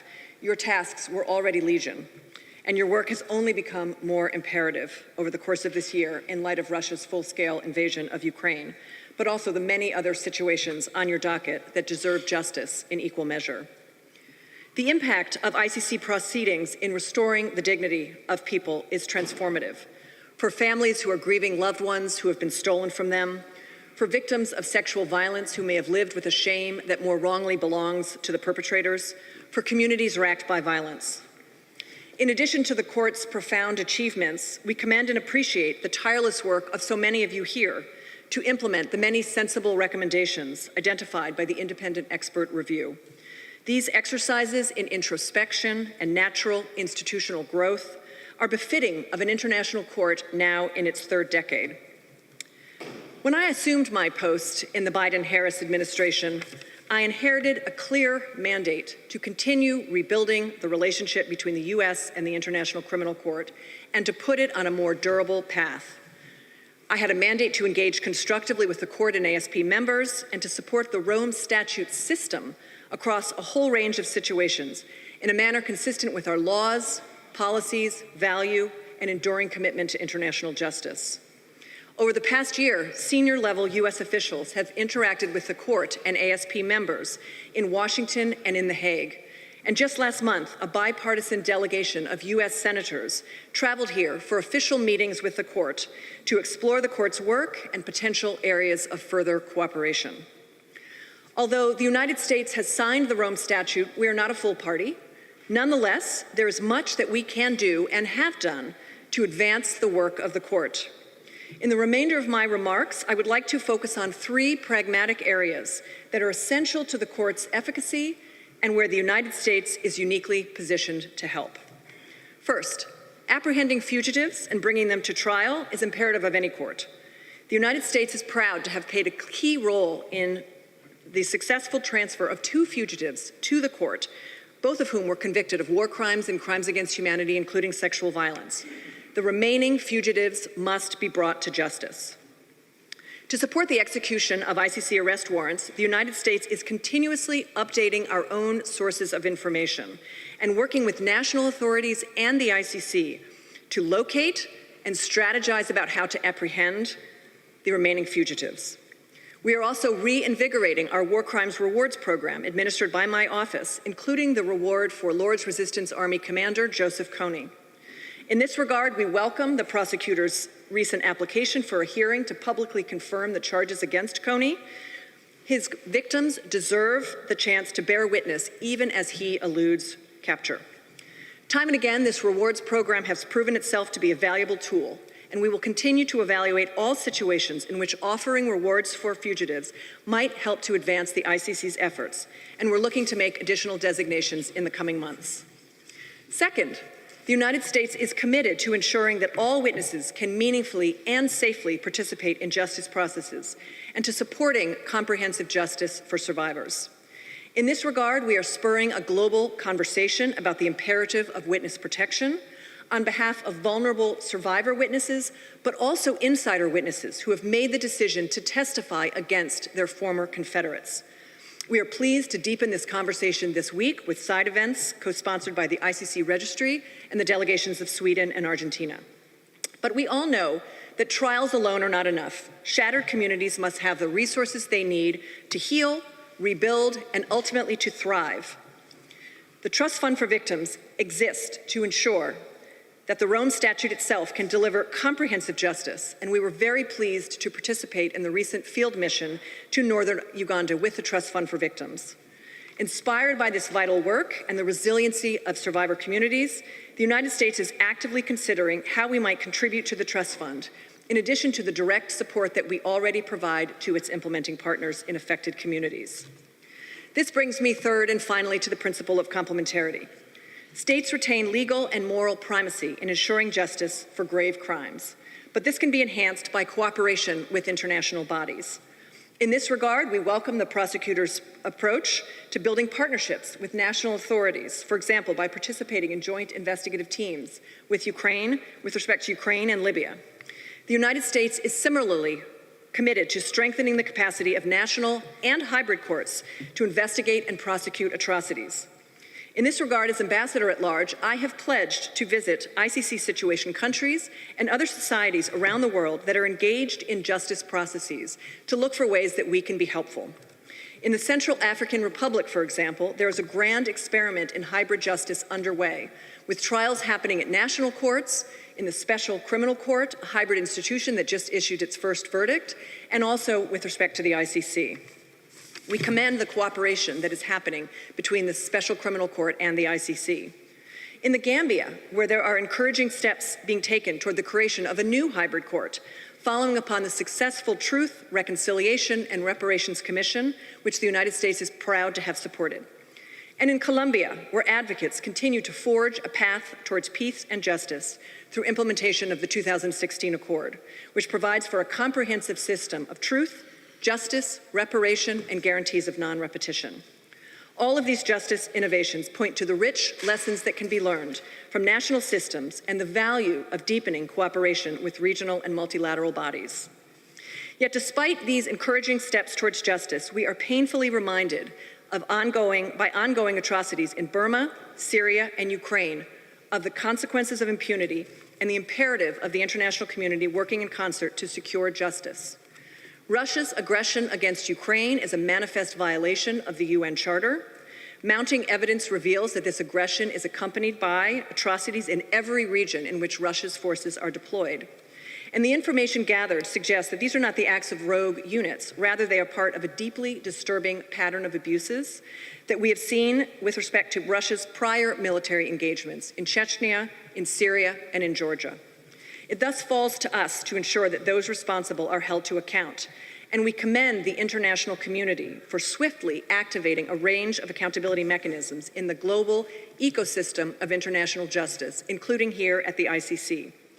Our support for these international efforts is complemented by assistance we are providing to Ukraine's Office of the Prosecutor General. We are deploying teams of international prosecutors and investigators to assist Ukraine in preparing war crimes cases. This work is part of a multilateral initiative, the Atrocity Crimes Advisory Group, that is launched by the United States, the European Union, and the United Kingdom. In short, this is complementarity in action. Mr. Vice President, esteemed colleagues, in conclusion, the United States pledges to enhance our efforts on these fronts, including through robust engagement and cooperation with the ICC and its states parties. And we encourage other friends of the courts, parties and non-state parties alike, to join us. As we have said before, the United States respects the right of every country to join the ICC. In fact, we are encouraged by the many states that have undertaken commitments to promote justice and accountability for genocide, war crimes, and crimes against humanity. We will continue to use the power of diplomacy and international law to advance justice, and we know that our efforts are all the more powerful by standing with all of you, the community of states and organizations committed to global justice. Thank you, Mr. Vice President. Thank you very much, Madam Ambassador. We will now hear from the attaché of the Chinese Embassy in the Netherlands. Mr. Vice President, Your Excellencies, ladies and gentlemen, it's my honor to present a statement on behalf of the People's Republic of China. China congratulates the 20th anniversary of the entry into force of the Roman Statute, as well as the establishment of the International Criminal Court, and notes the work done by the court in punishing serious international crimes over the past 20 years. China appreciates the efforts made by the court and supports the court to continue to enhance the contact and the communication with relevant countries. Such contact and communication is conducive for the court to further understand the actual situation and various complicated elements of those countries involved, and to listen to their opinions and their own choices. On this basis, and in a manner of abiding by the complementary principle of the Roman Statute and general international law, the court could play a constructive role in solving the problem properly and balance the judicial justice and the security and the stability. It is by no means easy to rebuild peace after conflict. We hope the court takes into account the well-being of the involved regions and people. China also supports the court to strengthen its interaction with United Nations, including the Security Council, in addressing the gravest crimes of concern to the international community, which have the potential to destabilize international peace and security. The court and the Security Council have different yet complementary roles. The Security Council bears the primary responsibility under the United Nations Charter for the maintenance of international peace and security, whereas the court as a judicial organ can also contribute to the international peace and security by holding the offenders accountable for gravest crimes. These two organs, under the legal framework stipulated by the UN Charter and relevant instrument, may carry out cooperation in a manner consistent with their respective mandates and the rules of procedure. Meanwhile, we note with concern that there are some debates on the issue of the jurisdiction arising from the recent judicial practice of the court. For example, in the Bangladesh-Myanmar situation, the court maintains that, here quotes, the court may assert jurisdiction if at least one element of a crime within the jurisdiction of the court or part of such crime is committed on the territory of a state party to the statute and of the court. This approach of the court imposes treaty obligations on non-state parties, which requires sufficient international legal basis to be justified. For another example, the court opened an investigation of the situation in the Philippines. It involves the obligation of the state party in its cooperation with the court after its withdrawal from Roman Statute. And it also involves the respect for sovereignty and the principle of state consent. Both need further clarification. Mr. Vice President, ladies and gentlemen, China has always supported the efforts of the international community to punish the gravest international crimes and realize judicial justice. We encourage the court to take the 20th anniversary of the entry into force of the Roman Statute as an opportunity to review and examine its own development gains and losses. We expect the court to insist the original mission stick to the principles of independence, objectivity, and non-politicization. Make sure the judicial activities of the court comply with the fundamental principles of international law, and ensure the unified standard in interpretation and application of the Roman Statute. We also expect the court to refuse political manipulation, avoid selective justice and double standard, and win widespread trust and support through practice. We hope the court contributes to the promotion of judicial justice and the maintenance of international peace and security. Thank you very much. I thank the delegate from China. The next speaker is the Ambassador of Cuba.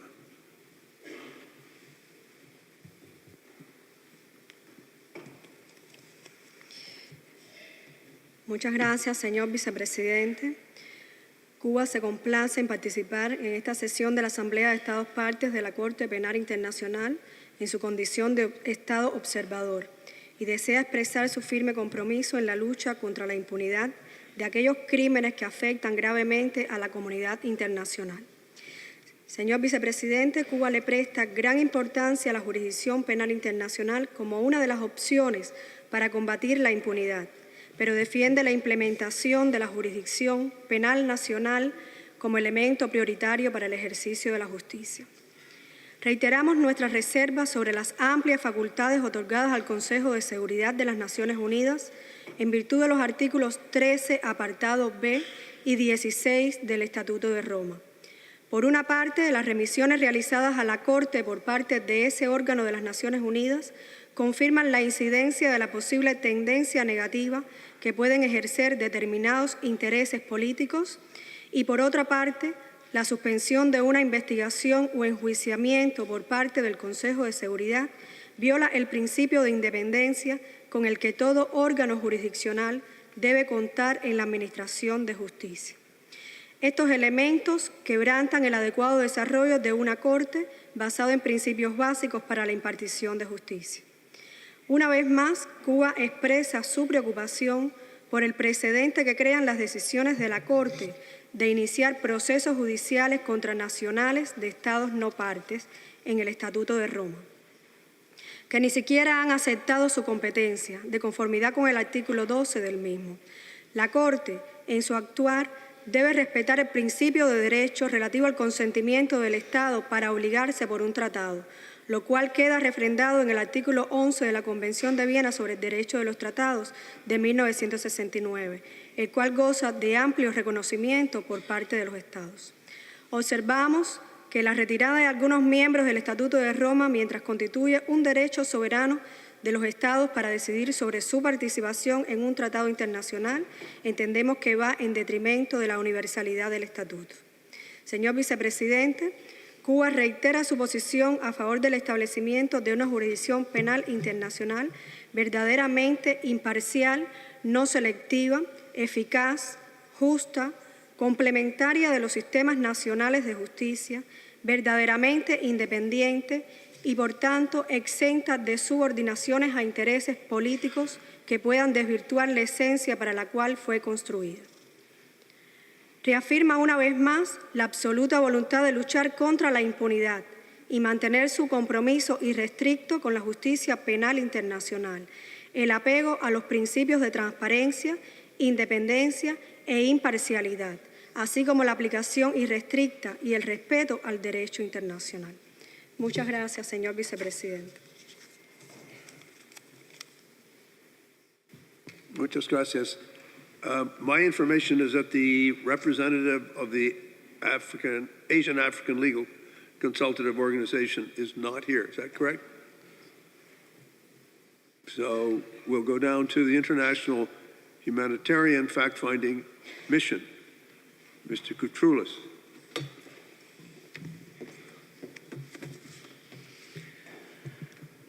Mr. Vice President, Excellencies, distinguished delegates, let me express first my gratitude to the Assembly of the States Parties for inviting the International Humanitarian Fact-Finding Commission to attend the travaux of the Assembly as an observer and for giving me the opportunity to say a few words. Establishing individual criminal responsibility for grave breaches and other serious violations of international humanitarian law and setting up a permanent criminal court with jurisdiction over such crimes is, of course, among the key methods of ensuring accountability for violations of humanitarian law. But they are not the only ones. Indeed, among the means of ensuring compliance with humanitarian law are also good offices, inquiries, and fact-finding, all activities carried out by the International Humanitarian Fact-Finding Commission. The Commission is established under Article 90 of the 1977 First Additional Protocol to the Geneva Conventions. The philosophy behind the setting up of the Commission was that knowledge of the facts is the indispensable basis for the restoration of an attitude of respect for humanitarian law, for ensuring compliance with its rules. Necessary, in other words, both for achieving the peaceful resolution of an ongoing conflict and for preventing the recurrence of breaches of humanitarian law. In the age of disinformation and fake news, this necessity is more urgent than ever. The Commission is an agent of the Universal Treaty System of International Humanitarian Law. We are neither the organ of the United Nations nor an organ of any other international or regional organization. We are created by states parties to the Additional Protocol 1, and our competence is based on states' consent. So far, this consent has been expressed by 76 states, the majority of which are states parties to the International Criminal Court. We are an impartial, independent, non-political body composed of 15 experts with different backgrounds, including military doctors, medical doctors, military officers, diplomats and lawyers, acting in their personal capacities, able to take on inquiries regarding violations of humanitarian law. We are a permanent organ, predictable, ready to undertake a mission at a short notice, contrary to other ad hoc bodies. Last but not least, our confidential, flexible procedures can be shaped depending on circumstances. They thus provide the advantages of a low-key, non-confrontational approach. The Commission has proven its worth in 2017 when, at the request of the OSCE, it undertook a mission to eastern Ukraine to conduct an independent forensic investigation on an incident where the OSCE Special Monitoring Mission patrol was affected. Mr. Vice President, 65 ICC member states have formally recognized the competence of the Commission. 55 states parties to the Rome Statute are also parties to the first additional protocol, but have not recognized the competence of the Commission. We would like to encourage them to consider such a recognition. We would also like to remind all states, even those that are not parties to the first additional protocol, that they can use the Commission's good offices and fact-finding services on an ad hoc basis with all the advantages described above. Mr. Vice President, implementation of humanitarian law depends on political will. States parties to the ICC have shown such a will by adhering to the Rome Statute and thus accepting the jurisdiction of the court for the most serious international crimes, among which war crimes. They did so because, in the words of the preamble, they were determined to put an end to impunity and thus contribute to the prevention of such crimes. The International Humanitarian Fact-Finding Commission provides states with an additional complementary avenue towards what is, in essence, the same goal, contributing to the prevention of violations of humanitarian law, violations which lie at the heart of war crimes. In these times, when so much attention is given to violation of humanitarian law and to the importance of fact-finding, and in these times when symbolic acts in favor of strengthening the international legal order matter, recognizing the competence of the International Humanitarian Fact-Finding Commission and using its many capabilities enables states to demonstrate their commitment, your commitment, to ensuring respect for IHL. Thank you very much. Thank you. We will now hear from the Committee on Enforced Disappearances. The Parliamentary Assembly of the Mediterranean. Mr. Roque. I start my intervention by thanking the ICC, International Criminal Court, for the kind invitation addressed to PAM, the Parliamentary Assembly of the Mediterranean, to contribute to the 21st session of the Assembly of States Parties to the Rome Statute. Since 2015, PAM regularly attends the event organized by the ICC as observer, and I would like to extend my warmest thanks to all of you for what PAM considers as the important recognition for our engagement at your side on the issues to be discussed today. On February 21st, PAM condemned in the strongest possible terms the brutal aggression launched by Russia against Ukraine and expressed its full support to the international community to restore peace and justice. The war has now entered the 10th month and brings with it millions of displaced and refugees and hundreds of thousands of victims, many of them children. Almost 300 days have passed since in which we have witnessed the atrocities and the breaches of the international law and international humanitarian law perpetrated by the Russian regime, their army and their mercenaries. Based on the evidence gathered so far, and according to the UN, investigations have found that thousands of war crimes has been committed in Ukraine.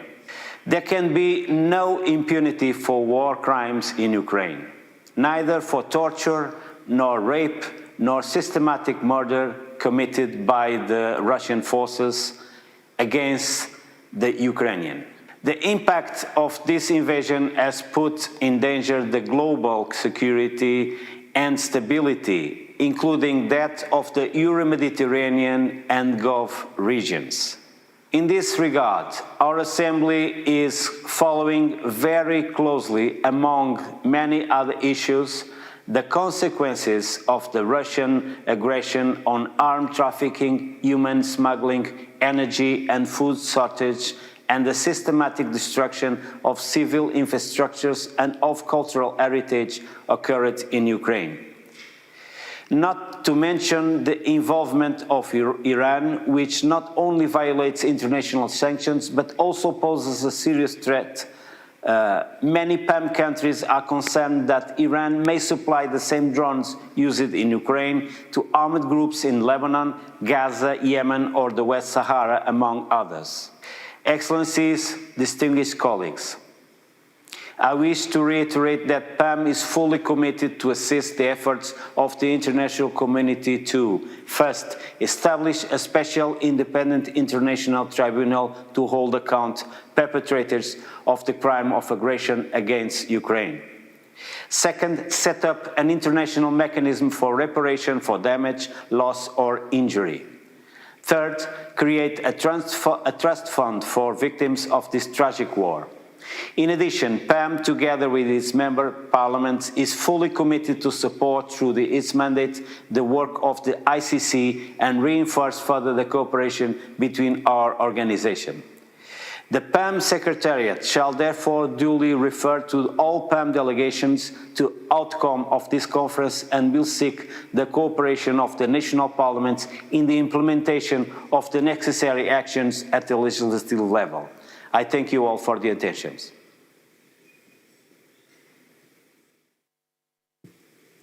I thank you very much. I now turn to the International Criminal Court Bar Association. Madame Marie-Hélène Proulx.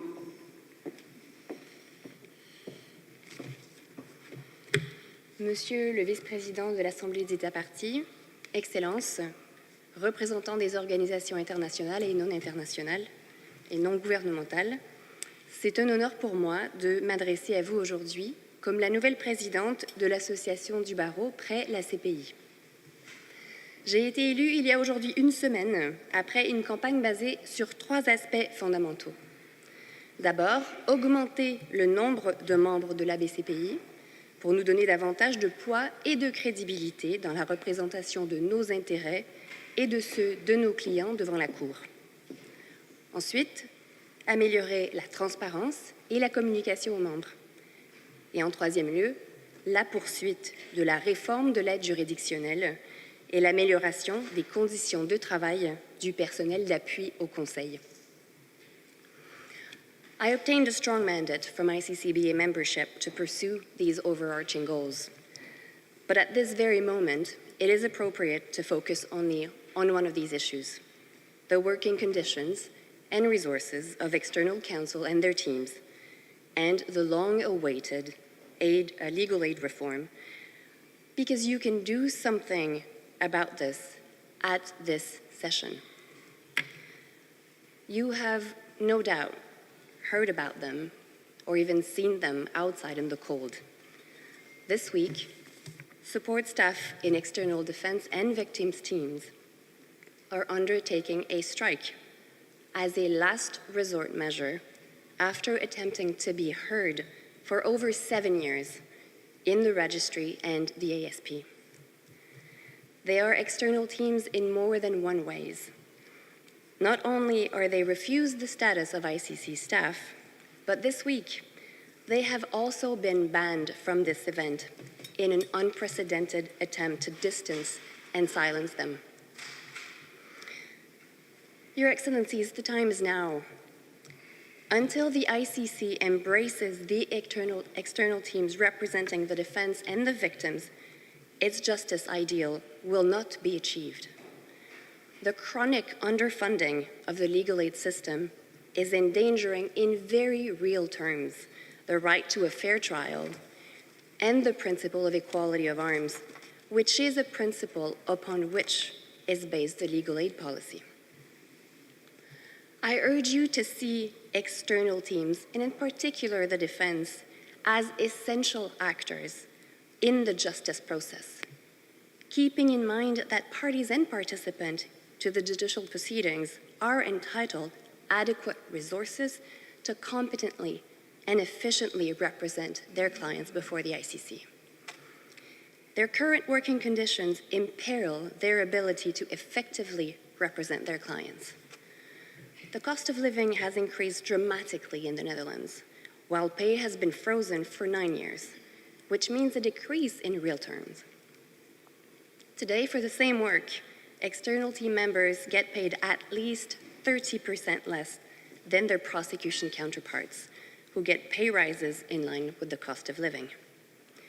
This is not consistent with the spirit of the 2013 legal aid policy passed by this ASP, which meant to pay external team members fees equivalent to their prosecution colleagues. And this affects more vulnerable junior members the most, and in particular women.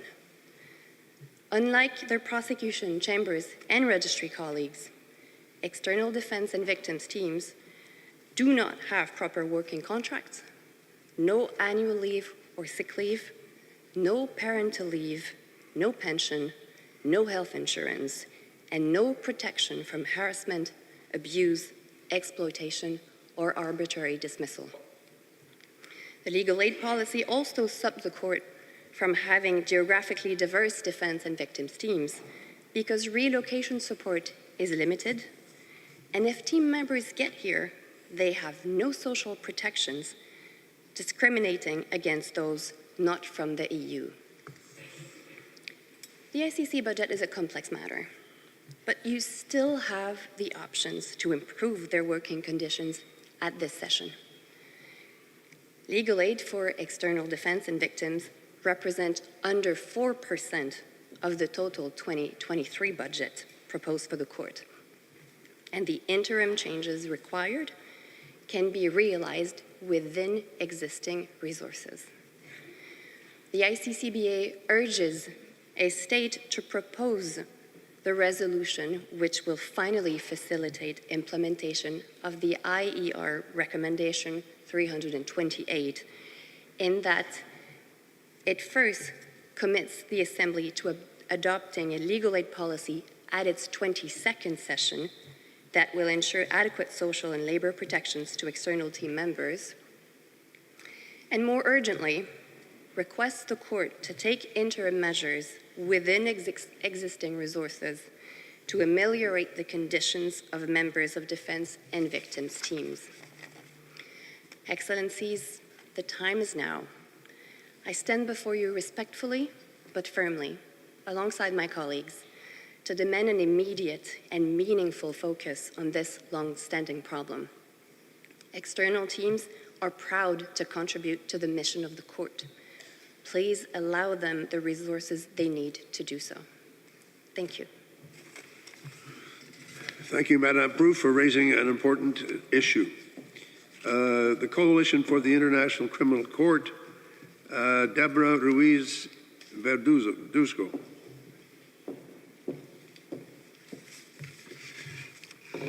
Good afternoon. It is an honor, Your Excellencies, court officials, colleagues from civil society. It is an honor to address you as the recently appointed Director of the Secretariat of the Coalition of the ICC. The coalition is the world's largest civil society partnership advancing international justice, which for 3 decades have worked in securing the adoption of the Rome Statute, its universalization, and the consolidation of the court. The coalition is represented at the 21st session of the Assembly by nearly 400 individuals belonging to civil society organizations from all around the world, including from the 17 situations under current investigation by the Office of the Prosecutor. While you will be able to hear important statements from some of them in this debate following me, the voices of many will not be able to be heard at this session. And so I urge you to consult our website to read the positions of those who did not fit the time allocated to civil society. Our voices, in addition to being many, they are also loud and clear, with 3 very concrete messages that I have the responsibility and the honor of delivering today on behalf of all of them. First, the court needs to do more, is called to do more. The occurrence of crimes calls for more investigations, more cases, better outreach, better victim participation, and for efficient, accessible, and fair judicial proceedings. Victims want and have the right to see justice be made. There is, however, a disconnect between the needs and the resources available. This lack of resources has been made evident by the call made by the ICC prosecutor for voluntary contributions. These contributions have signaled that there is actually political will and interest in supporting the court. At the same time, the coalition warns that funding the court through voluntary contributions can constitute a severe impediment to the optimal functioning of the court. Voluntary contributions bring risks in terms of fund management and the burden that it creates, threatens the sustainability of the court, and if those contributions are earmarked or selective, they can erode substantially, in effect or in perception, the impartiality and the independence of the court. Only assessed contributions can benefit all organs, all programs, all activities, and all situations that come before the court. The CICC joins the states parties that have called for these sustainable resources in the regular budget, and those who urge the Assembly to make a connection between the budget and the discourse that claims to be victim-centered. Certainly, an important complement to sustainable and substantial funding is ensuring that the court is accountable for the resources and the management and their management. The implementation of the recommendations approved under the review mechanism, including with the involvement of civil society, will be key to enhancing trust in the court's administration and strategic organization. Second point of civil society. The quality or capacity and moral character of those appointed to serve the court, in particular its judiciary, is central to the legitimacy of the court. As the Assembly is preparing for a new judicial election at its next session in 2023, the coalition will redouble efforts so that states parties commit and actually elect the most qualified candidates who should be nominated through public, transparent, and merit-based national nomination processes, as the independent expert review has recommended. The coalition has and will continue to strongly oppose reciprocal political arrangements or vote trading in ICC elections because of the impact it has on the legitimacy of the court. For this 21st session, we call on the Assembly to agree on the next steps for developing a safe, transparent, comprehensive, and permanent vetting process of the candidates. The credibility of the court relies on your commitment. Number third, we must remember the conditions in which civilian populations in situation countries find themselves. Many of them are undergoing armed violence, displacement, and the dire conditions that those bring. Within these already complex environments, there is also a worrying and exacerbated trend of shrinking space for civil society. And in this limiting environment, human rights defenders and activists face aggravated challenges in their efforts to bring justice to victims and in interacting with the court. We welcome the many statements made yesterday and today at the general debate by those states parties who recognize the work of human rights defenders in advocating accountability. Mr. Vice President, in light of the Bureau mechanism implemented as part of the Independent Expert Recommendation 169, we invite the Assembly and the Court to engage with the coalition to advance the necessary policies that enhance the political, legal, and physical protection of human rights defenders in their interactions with the Rome Statute organs. To continue with this urgent conversation, I invite you to join us tomorrow, Wednesday, at a side event at the lunchtime to learn about the challenges that the defenders face, and what can the Assembly and the states parties do independently to support them. To build on this point, the coalition reiterates and appreciates the unique consultative status that we have with the court and with the Assembly, which builds on earlier recognition of civil society in the final act of the Rome Conference in 1998.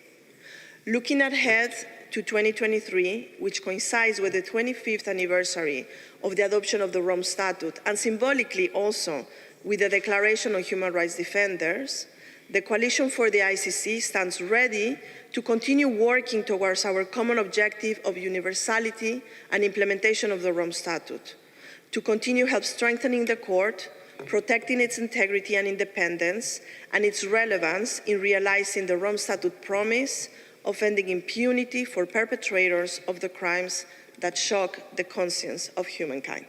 Thank you. Thank you very much.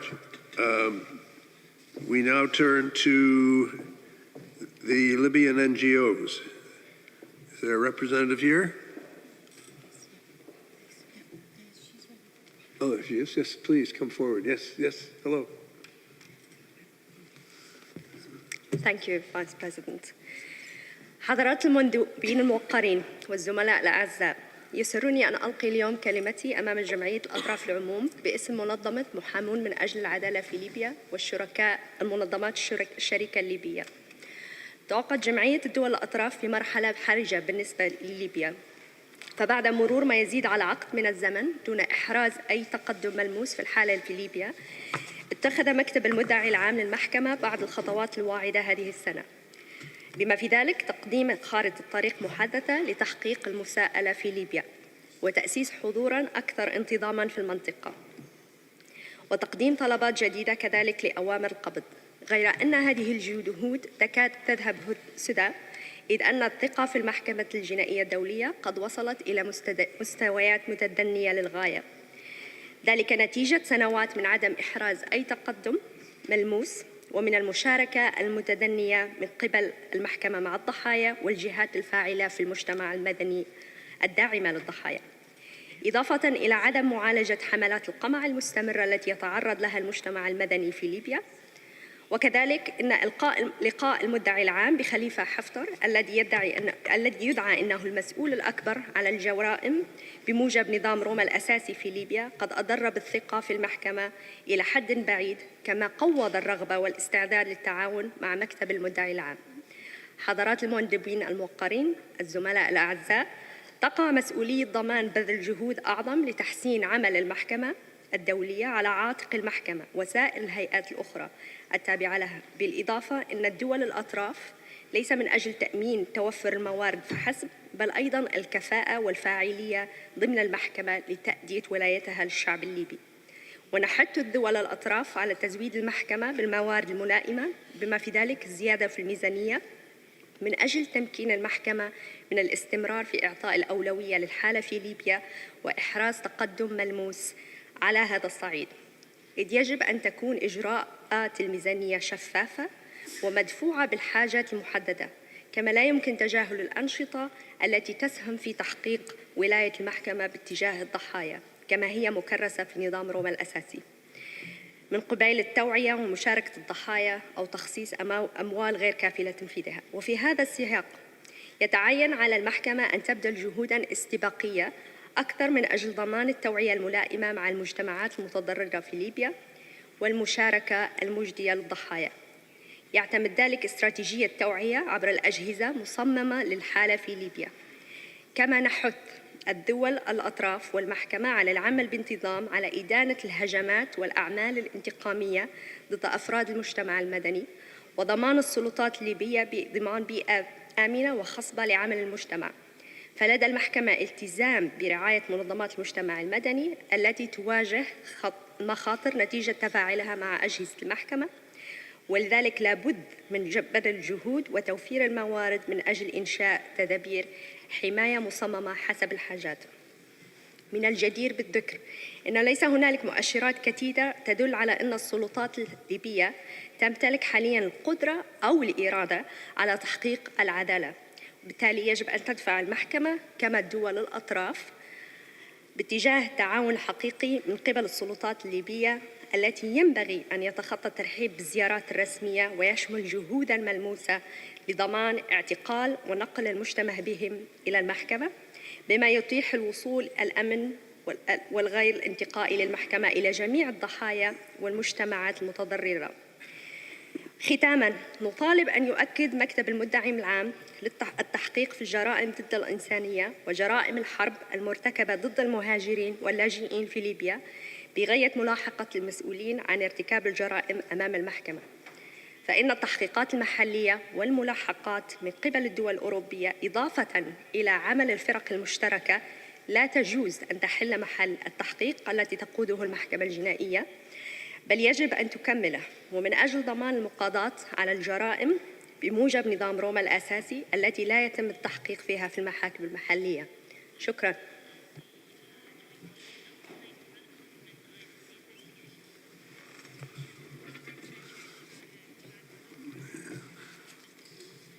Thank you. The representative for Colombia Diversa, who is Ms. Maria Susana Peralta.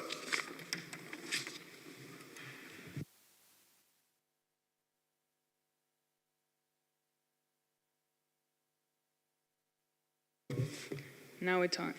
Thank you. Your Excellencies, my fellow colleagues of the civil society organizations, good evening. As everyone may have noticed, Colombia Diversa, where I work, is the only participant organization from Colombia during this assembly. Not even the Colombian representative is here. Well, this is not a coincidence. We are the most desperate. LGBT persons are not safe in my country, and violence committed against them during the armed conflict remains unaddressed and sometimes even justified. Poor articulation and complementarity with the ICC will hinder our efforts to create a feminist and queer-inclusive transitional justice. Before I ask for something, let me explain. Colombian civil society has been profoundly let down after the convoluted closure of the preliminary examination in Colombia. We're happy to pave the way and be the trailblazers for new methods of complementarity and participation, but civil society must be an active part of it. We were blindsided a year ago with the announcement of the 6-page MOU, and we remain in the dark. There are no substantial arguments about the Colombian situation that justify closing the preliminary examination with such an inarticulate exit strategy. We need more from you. How is the OP going to evaluate significant progress on criminal investigation, on victims' participation, on the search of disappeared persons, on the design and implementation of reparations? What are the standards for the investigation, judicialization, and reparation of gender-based violence committed against women and LGBT persons? We are working in Colombia Diversa to successfully litigate the first ever gender persecution case against LGBT persons before a transitional tribunal. We believe this will offer a comprehensive and complex view of what happened during the war, that it will enrich the definition of gender, that it will strengthen the queer and feminist alliances, that it will make visible hundreds of stories that remain untold, that it will reshape the definition of punishment, harm, and participation. We also hope that this litigation strategy will be a platform for other feminist and LGBT transitional justice initiatives around the world. Now that the gender persecution policy paper is being launched, we believe there are several collaboration opportunities arising. So here's what I wanted to ask. It is a big ask, but it is worth it. Create a substantial follow-up system for the MOU. This doesn't have to be an effort from scratch. We had already been working on it with the OP from 2019 to 2021. They were benchmarks that would indicate significant progress in the judicialization of sexual violence, forced disappearance, victims' participation, and transformative reparations. Colombian civil society is wounded, but we are still looking for ways to cooperate and insist on the relevance of the universal jurisdiction and jurisprudence produced by the ICC. Without a follow-up system, we will have disconnected yearly visits and ethereal signals that won't help victims get justice. And we will lose the alliance built between the ICC and Colombian civil society that has existed since 2004. I am asking you to make things differently. In Colombia, we are used to set the example, and we will gladly make sure that it is worth it for others. Let's create an exit strategy that is useful for victims, for the ICC, and for the story we want to write about justice and about human kindness. Thank you. Thank you very much. An important message. Philippine Coalition. Sorry, I forgot it. No peace without justice. Excuse me. Allison Smith. I'm here. I'm here. Good. Thank you. Go ahead. Thank you, Mr. Vice President. Excellencies, distinguished delegates, dear colleagues. It is an honor for me, as No Peace Without Justice, to address this assembly, also on behalf of Al-Haq, Human Rights Watch, the International Federation for Human Rights, Parliamentarians for Global Action, and the Ukrainian Legal Advisory Group, to share with you some reflections on the issues of the court's budget. As you know, civil society, among others, has consistently raised the issue of the court's resources, not only as a means to conduct their work effectively and efficiently, but also in the context of guaranteeing the independence and integrity of the court. In advance of your discussions on the 2023 budget, we wish to reiterate some points that our organisations have been making throughout 2022, especially following the opening of an investigation and the ongoing crimes allegedly committed in Ukraine since 2014.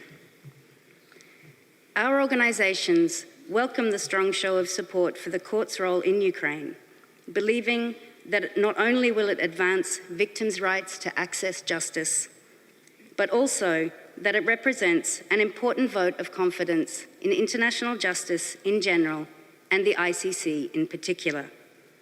And we call on you to show the same level of enthusiasm and support across all situations.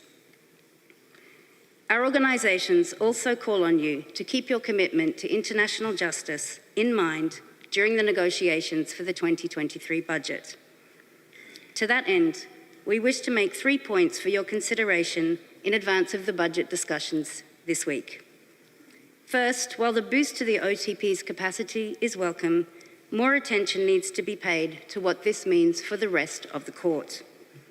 The OTP has been described as the engine of the court, and indeed is its main cost driver. Better investigations and prosecutions inevitably lead to increased needs in other areas, including victims' participation and reparations, outreach, witness support, legal aid, family visits, court management, interpretation, and everything else that goes into ensuring a fair trial and a process that is meaningful for victims and affected populations. These are also areas that have been significantly underfunded in the past, to the detriment of the court's overall performance and the ability of the rest of the court to support and enhance the work of the Office of the Prosecutor. This should be reflected in the 2023 budget and feature prominently in the budget negotiations to that end. Second, we wish to stress that voluntary funding for any part of the court's work and the provision of gratis personnel should only ever be considered an extraordinary measure. Voluntary contributions are not a sustainable funding model, as we have seen from other international courts. They risk damaging the perceptions of the court's independence, and they are inherently susceptible to the vagaries of political priorities. Reliance on these methods of support may seem alluring, but they carry too great a risk for the future sustainability and operations of the court, not least in terms of perceptions of prosecutorial and judicial independence. Finally, a word on the 2023 budget more generally. As mentioned, the call from the prosecutor for additional voluntary resources demonstrates that the 2022 budget was simply insufficient for the court to carry out its work, even without the addition of a new high-profile investigation.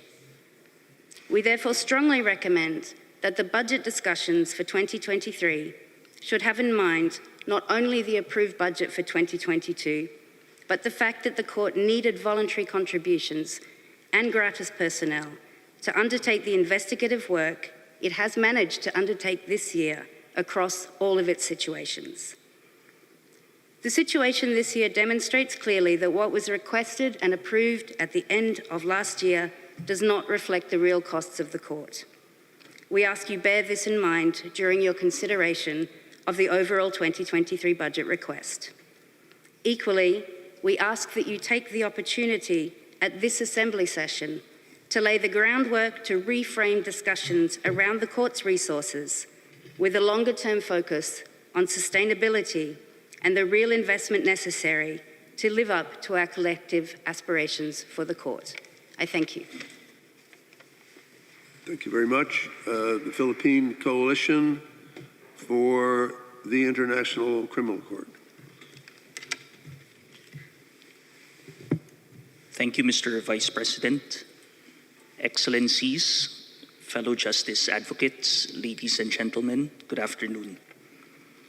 I come from a situation country, the Philippines. In an attempt to thwart the process of the ICC, starting with a preliminary examination then announced by the prosecutor in 2018, the then President of the Philippines withdrew from the Rome Statute. This took effect on 17 March 2019. But since then, since the start of the ICC process, the UN High Commissioner on Human Rights submitted a report on the human rights situation in the Philippines pursuant to a resolution of the UN Human Rights Council. And there has been and since then, there has already been an authorization to commence an investigation of crimes against humanity in the context of the so-called War on Drugs campaign, albeit at the federal request by the Philippines. There is also an ongoing UN Joint Program on Human Rights to provide technical assistance to the Philippines to address the justice and accountability issues. In short, the ICC process have pushed the Philippines to improve its domestic process. But in the meantime, victims and their families of the war on drugs remain waiting for justice to actually happen. The ICC has given them hope that justice will find its way to them soon. But the road to such attainment of justice must be clear and not be seen as merely illusory. The issue of resources for the ICC has been a perennial one. It is a real concern for situation countries, especially for thousands of victims, placing their hope on the ICC to get the justice that they deserve. From our experience, thousands of victims are waiting for the process of the ICC investigation to begin. It is their vision of hope for justice. But although participation is essentially made available at the different stages of the proceedings, information of when and how they can do so come mainly from civil society actors who actively seek out and bring the information to the victims or their families themselves. We do recognize that the reach of the organs of the ICC is limited due to resources made available and the capacity to reach out. But this in itself goes against the very notion that victims must be at the core of the ICC system. The unfortunate reality is that not only are they at a loss as to what to expect and the next steps given the limited reach of the information, if not the lack thereof. More concerning actually are the security risks they continuously face in relying on a system which at the same time may leave them exposed and vulnerable. We have often heard that justice delayed is justice denied, and justice for many victims we represent have already been denied at the domestic level. With hope and reliance on an international justice system, the credibility of the ICC depends on its responsiveness to deliver justice and protect the victims and their families in their quest. Resources must simply be made available to the court to ensure its success. Thank you, Mr. Vice President. Thank you, Your Excellencies. Thank you. Thank you. We'll now hear from the Palestinian Center for Human Rights on behalf of Al-Haq, Al-Mizan, and PCHR.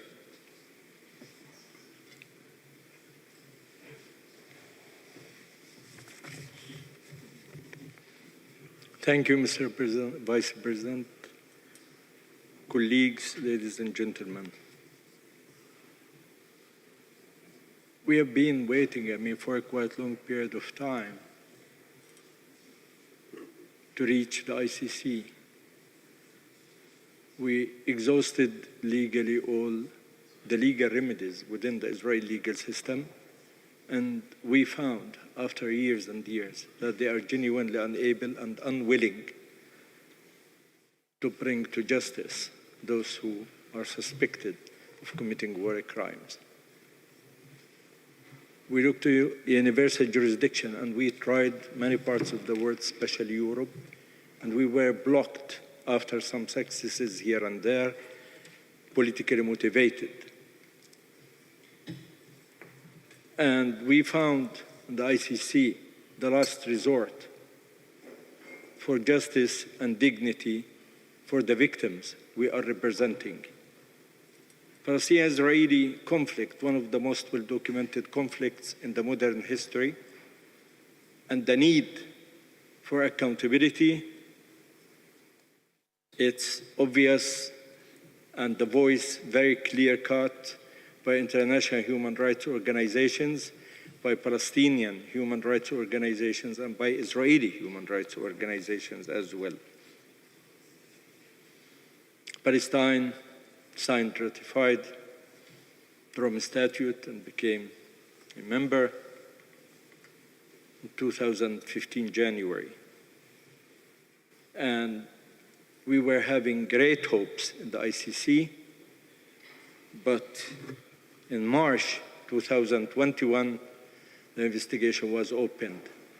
And we thought it's a time really for active investigation, for real work to bring justice and dignity for the Palestinian victims who suffered war crimes, crimes against humanity, persecution, and apartheid.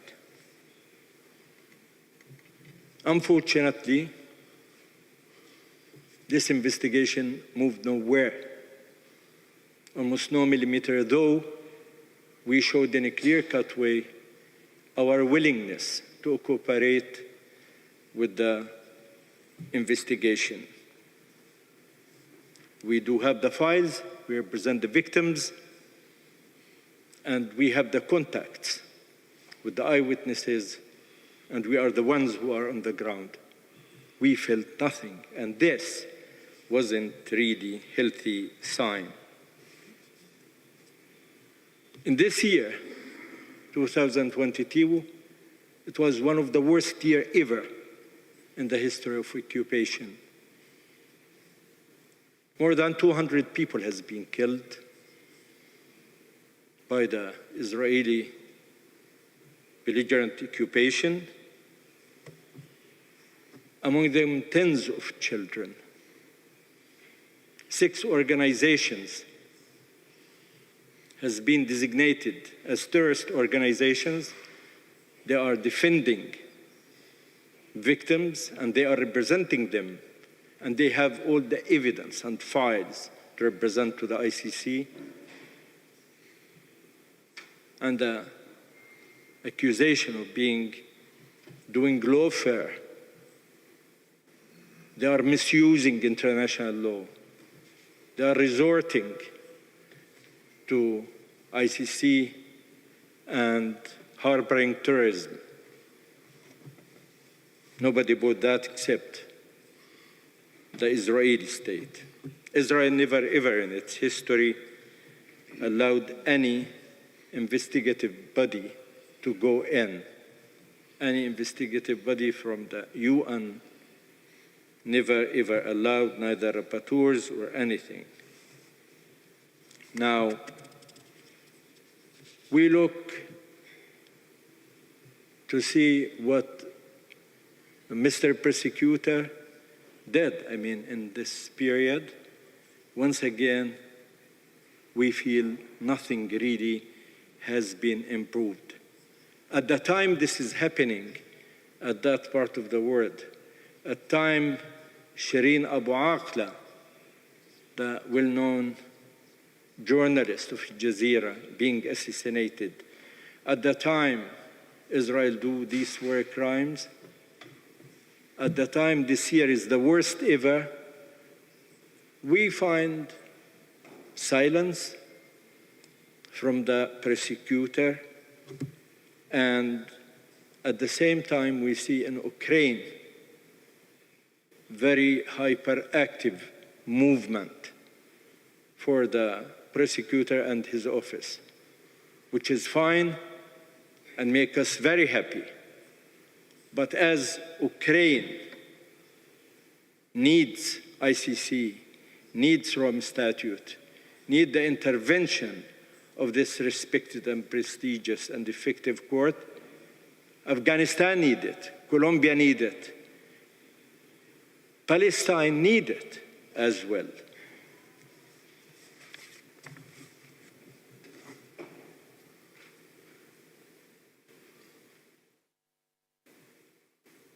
The Palestinian-Israeli conflict, it's one of the cases where all international human rights organizations in consensus about the need for accountability, Palestinian and Israeli human rights in consensus about that too, but we are seeing, nothing once and again moving in this direction.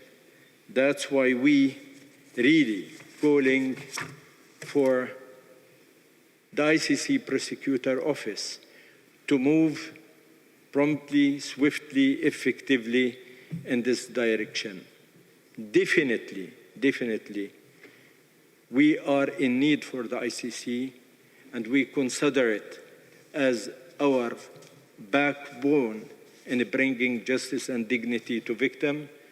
But as Palestine in need for the ICC in need of Palestine to restore its credibility, independence, and to show determination that this is the court for no man's court, and justice and dignity for victims irrelevant of race, religion, nationality, color, or geographical area is.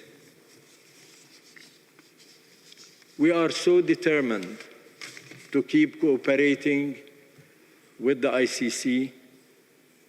We are so determined not to give up and to use the rule of law. We are so determined not to lose hope how hard the situation there is, and we will keep our strategic optimism and the fight till the accountability one day be seen and being tangible, and victims once again see justice and dignity. Thank you, Mr. President. Thank you.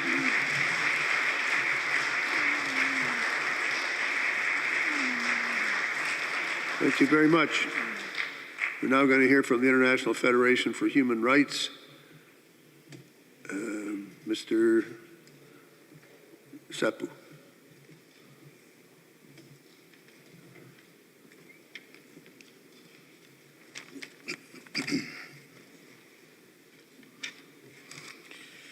Excellences,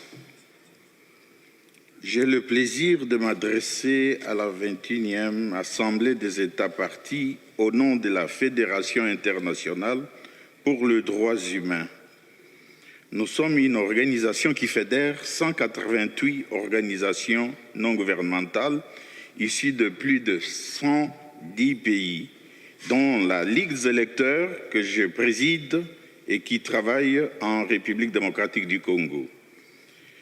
Ayant mené des activités clandestines sous le régime du général Mobutu, j'ai pu confonder en 1990 la Ligue des électeurs et depuis, nous avons été actifs dans la promotion des droits humains et la défense des victimes de l'injustice. L'enquête sur les crimes internationaux comme dans l'Est de la RDC, ouverte en 2004, a été la première enquête menée par le bureau du procureur. La Cour a joué un rôle clé dans la question de la lutte contre l'impunité en RDC avec les 3 condamnations dans les affaires contre Thomas Lubanga, Germain Katanga et Bosco Tanganda. Et depuis, nous continuons de suivre les développements.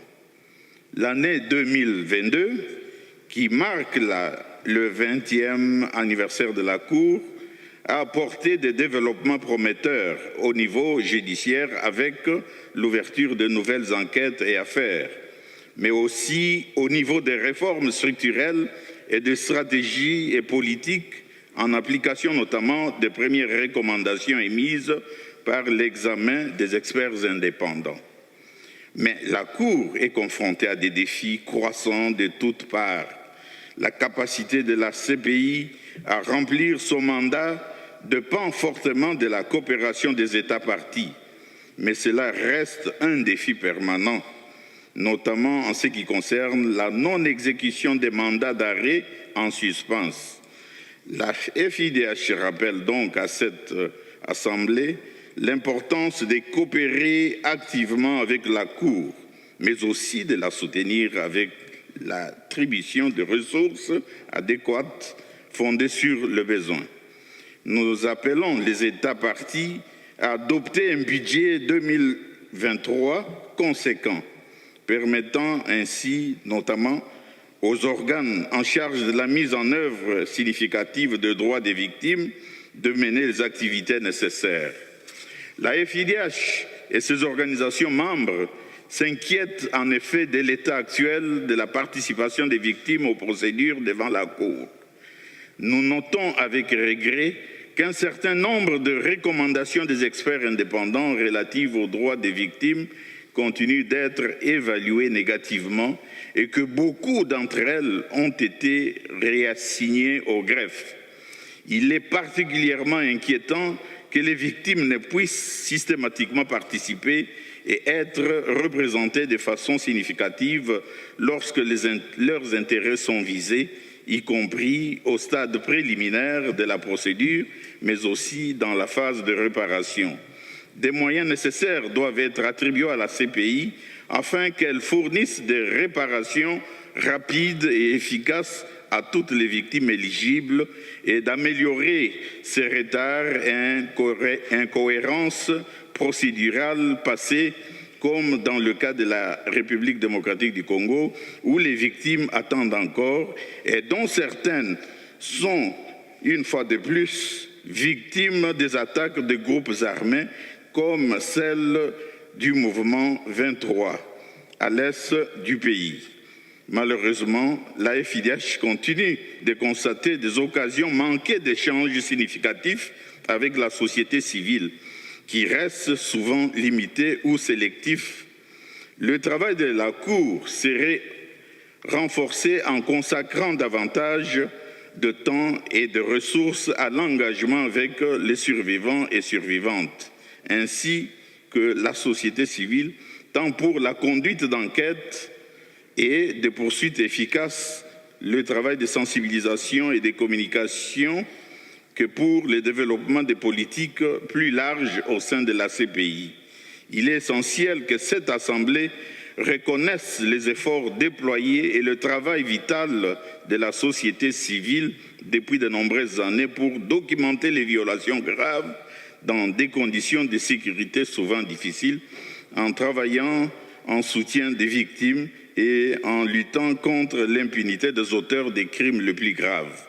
Les États parties doivent s'engager à garantir les conditions adéquates pour que la société civile puisse travailler en toute indépendance et collaborer sans encombre avec la Cour. Nous exhortons l'Assemblée des États parties à travailler pour garantir que les victimes soient placées au cœur des procédures de la CPI. Nous réitérons le besoin impératif de faire front commun pour rendre la justice que les victimes méritent. Si nous continuons à travailler à une justice pour les victimes, mais sans les victimes et les organisations de la société civile qui les soutiennent, le risque de perte de légitimité et de crédibilité de la Cour sera devenu une réalité. Je vous remercie. Thank you. We have 4 more speakers. The Afghanistan International Federation, the International Federation for Human Rights, Mr. Sepu. The Afghanistan Organization for Development of Human Rights. The Ukrainian Legal Advisory Group on behalf of Ukraine. The Coalition de l'Afrique francophone, and the Georgian Coalition for the ICC. So that's 5. He just spoke. So that's 4. Afghanistan, please. Bismillah ar-Rahman ar-Rahim. Excellency Vice President, ladies and gentlemen, it is my pleasure and honor to be part of this great assembly. I came from a country, a war-torn country, Afghanistan, which catastrophically fell to the Taliban extremist group on August 15, 2022. The fall of Kabul to the Taliban also sent shockwaves through the international community, as it was the end of the US and international forces' 2 decades presence. After the Taliban came to power, the people of Afghanistan experienced disastrous conditions.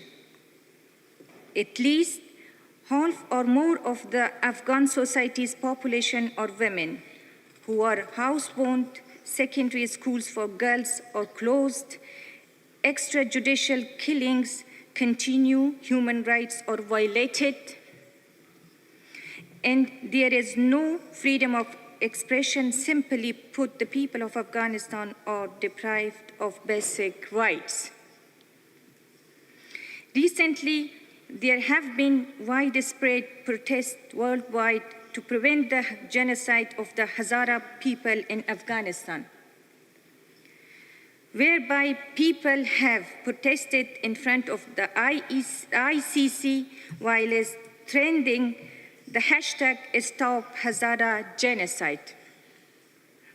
This act has reached millions across the globe, resulting in people taking it to the streets, rightfully chanting hashtag Stop Hazara Genocide.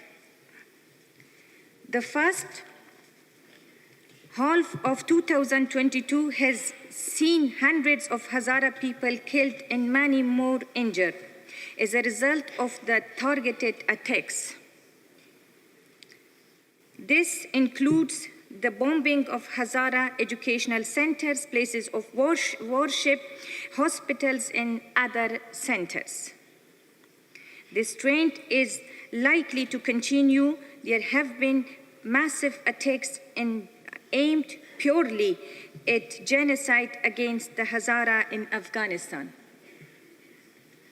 Hazaras are in urgent need of protection in line with international obligation under the Genocide Convention.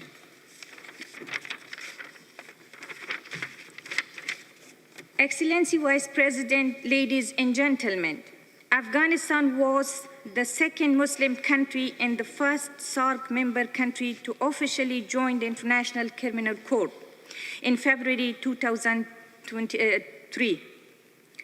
This was positive news for the people of Afghanistan who had been suffering from war crimes, crimes against humanity, and genocide for more than 4 decades. Thus, expecting a strong international mechanisms that can finish the culture of impunity, and hope that the war criminals and perpetrators of the crime of genocide will be brought to justice. However, thus far, no practical action has been taken to implement the above.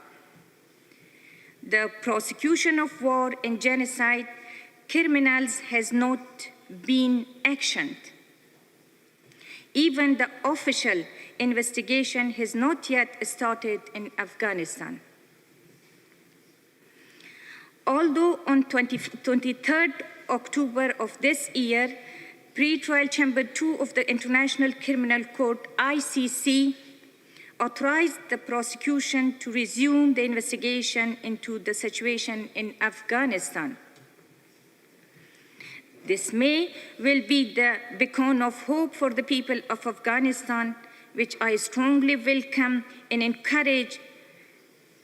Nevertheless, it is not enough. As a woman from Afghanistan, I hope that the investigation proceed as soon as possible.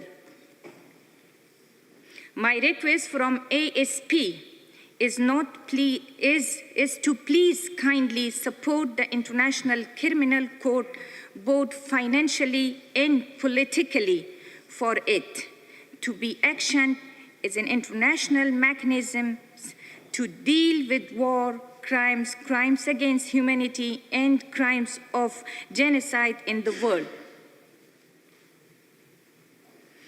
As a result of bringing stability so that no criminal can escape from the law.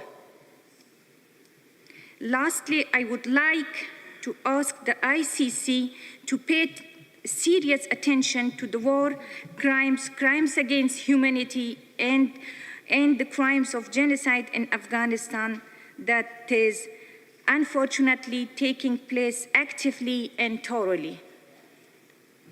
As a civil society that has a long history of mentioned issues, we are ready to cooperate with the court in building on the foundations of long-term stability. Afghanistan is unable to investigate and prosecute atrocity crimes. Therefore, the world must step in. The Taliban must be held accountable as they are blatantly disregard their crimes. But I am confident that the international community will not. Thank you for your attention.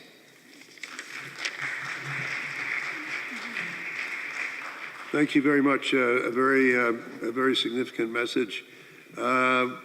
Now I'm going to hear from Nadia Volkova from the Ukrainian Legal Advisory Group on behalf of the 5 a.m. Coalition. Excellencies, distinguished candidates, dear friends. I represent Ukrainian Legal Advisory Group, and it is an honor to address you today on behalf of Ukraine 5 a.m. Coalition. As some of us said yesterday at the launch of the annual report by the Office of the Prosecutor, our phones flashed with notification of air raid alert, followed by the messages of the loved ones. Looks like it has started. And what started was another missile attack by the Russian Federation on Ukraine.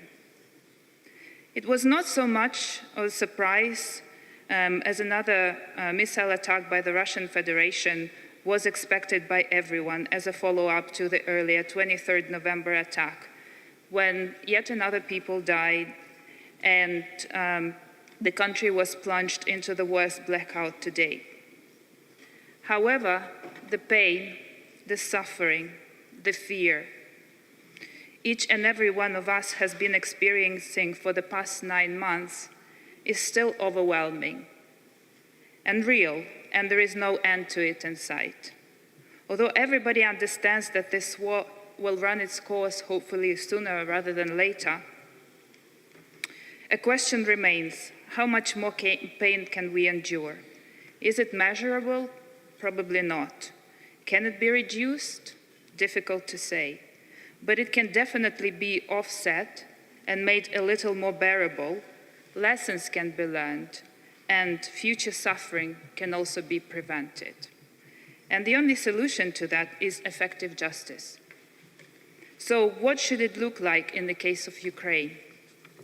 The armed conflict has been ongoing since 2014.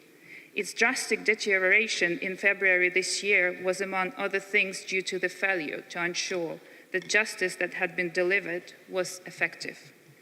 We believe that now we are given yet another chance to put things right, even though the stakes are a lot higher, not only for the victims of the war in Ukraine, but for the benefit of those bearing the brunt of the war in other situations too.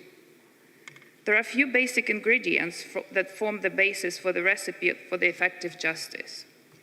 1, Ukraine must ratify the Rome Statute. For many years, civil society in Ukraine and outside has been fiercely advocating for ratification because it seemed like a right thing to do for any state that respected the rule of law. Now it must do it out of necessity, because lack of ratification undermines effective cooperation of the domestic authorities with the ICC, thereby adversely affecting the effectiveness and efficiency of the work of the court, which is so vital now.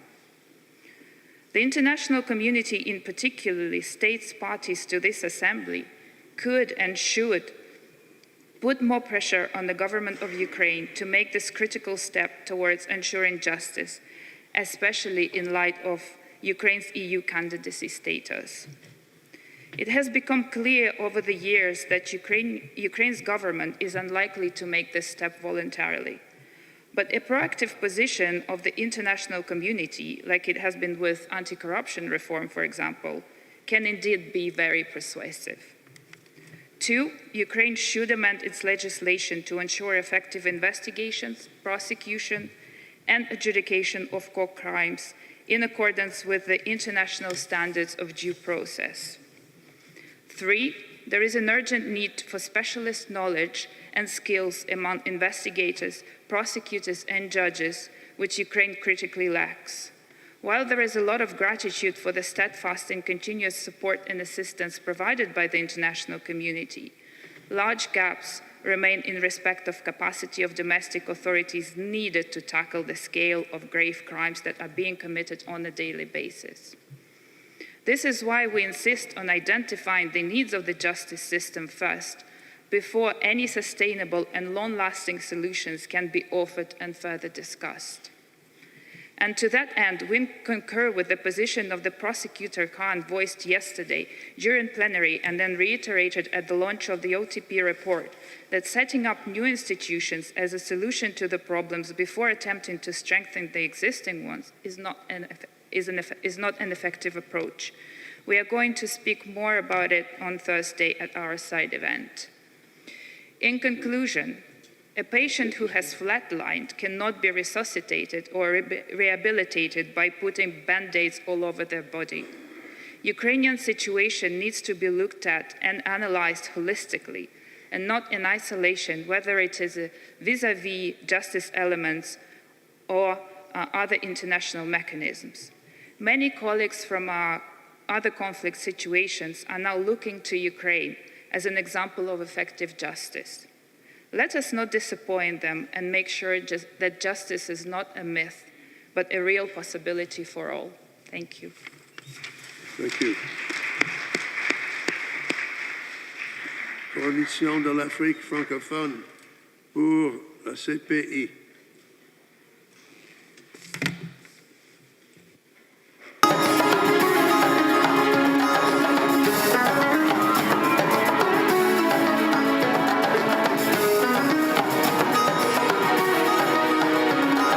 Coalition de l'Afrique francophone pour la Cour pénale internationale, en abrégé CAF-CPI, sont une structure africaine de concertation et de définition des stratégies en vue de gérer une synergie en faveur de la justice internationale et de la CPI sur le continent africain. Ses membres sont présents dans les pays de l'Afrique francophone et très actifs dans les pays en situation. Compte tenu du temps imparti, notre déclaration va se focaliser sur les situations en Guinée, en RCA, en Côte d'Ivoire et en RDC. La Guinée. 13 ans après les événements du 28 septembre 2009, l'ouverture du procès a eu lieu, suscitant beaucoup d'espoir pour les victimes et la lutte contre l'impunité. Pour le moment, le procès se déroule normalement. Toutefois, pour que cet espoir ne soit pas vain, les CAP-CPI demandent que les partenaires de la Guinée accompagnent le processus en respectant leur engagement financier, que le gouvernement guinéen prenne des mesures en vue d'assurer la sécurité des victimes, que le bureau du procureur de la CPI veille sur la procédure ouverte en Guinée. La RCA. Relativement à la situation Centrafrique 2, qui est pendante devant la CPI depuis 2014, les CAP-CPI sont très préoccupés par le manque d'empressement de la CPI qui doit faire avancer le dossier dans un délai raisonnable. Les véritables présumés criminels ne font pas encore l'objet d'arrestations. Certains se promènent librement à Bangui, y compris ceux qui sont au gouvernement, pendant que d'autres sont à l'étranger. À ce niveau, la CPI devrait faire jouer la carte de la coopération avec les États. Pour les arrestations des éléments de la Seleka, il faut aller au-delà de ceux qui ont joué les seconds rôles et mettre la main sur les têtes de commandement. La CPI doit ainsi éviter de pratiquer la politique de 2 poids, 2 mesures. La Côte d'Ivoire. Après l'acquittement de Charles Blé Goudé et de Laurent Gbagbo, les victimes attendent toujours d'avoir justice. Quant à la population, elle est impatiente de voir les résultats de l'enquête Côte d'Ivoire 2. Face à cette situation, les CAP CPI demandent au fond d'accélérer la mise en œuvre du programme d'assistance aux victimes, au procureur de donner les résultats de l'enquête Côte d'Ivoire 2, à la CPI d'augmenter les ressources et le budget, aussi bien pour les enquêtes que pour le bureau local à Abidjan. Enfin, la RDC. L'actualité en RDC est prédominée par la guerre dans l'est du pays, y compris l'insécurité dans la quasi-totalité de toutes les zones frontalières. Dans cette ambiance de conflit, les CAP CPI appellent à la mise en œuvre des mécanismes de la justice transitionnelle. Afin de ramener la paix en RDC, les CAP CPI estiment que le bureau du procureur doit clairement se montrer préoccupé par la montée de l'impunité et surtout rassurer les victimes et condamner les acteurs de violences et de crimes. Au final, la crédibilité de la CPI et celle de l'État de droit en Afrique dépendront de la capacité de la Cour à répondre et à gérer les attentes des victimes en matière de justice. Par conséquent, investir dans la justice aujourd'hui signifie faire des économies demain, au niveau financier, mais également en termes de vies humaines. Je vous remercie.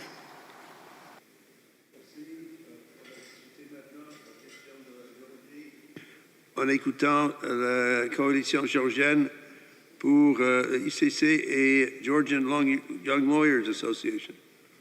Mr. Tamar Oniani.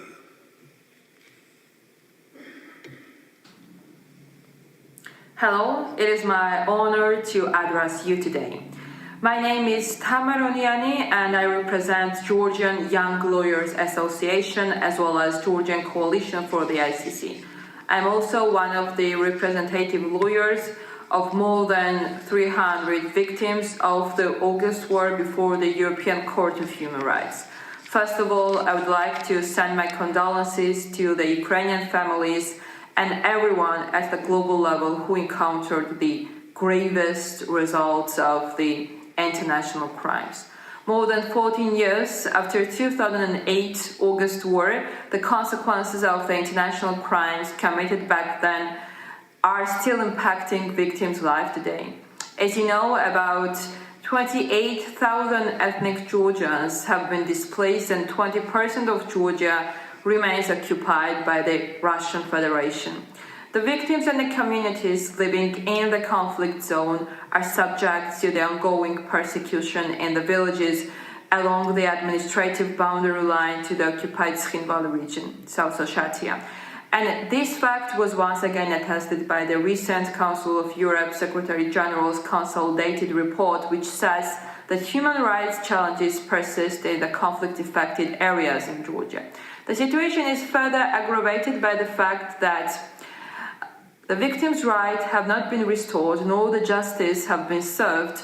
After 14 years from the war, what we recently received is only 3 arrest warrants issued by the Pretrial Chamber in June 2022 against the representatives of the separatist regime and not against the officials acting on behalf of the Russian Federation, while the involvement of the Russian officials and the degree of their participation in 2008 August war is confirmed by the numerous international institutions.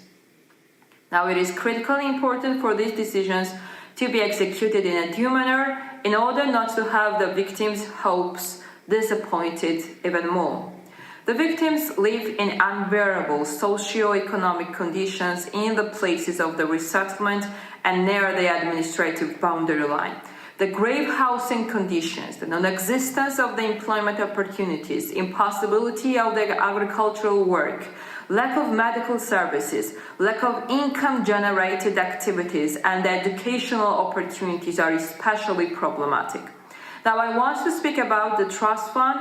According to the information disseminated by the trust fund, the program is addressed for the victims of 2008 August war who live in the IDP settlements as well as living on both sides of the administrative boundary line.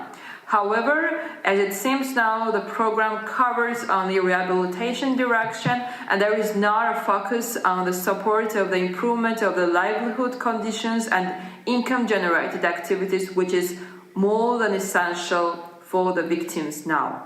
Therefore, the main call of my speech today is first to enhance the cooperation for the execution of the arrest warrant decisions, and then to support the trust fund in order to have income-generated activities for the victims of the August war.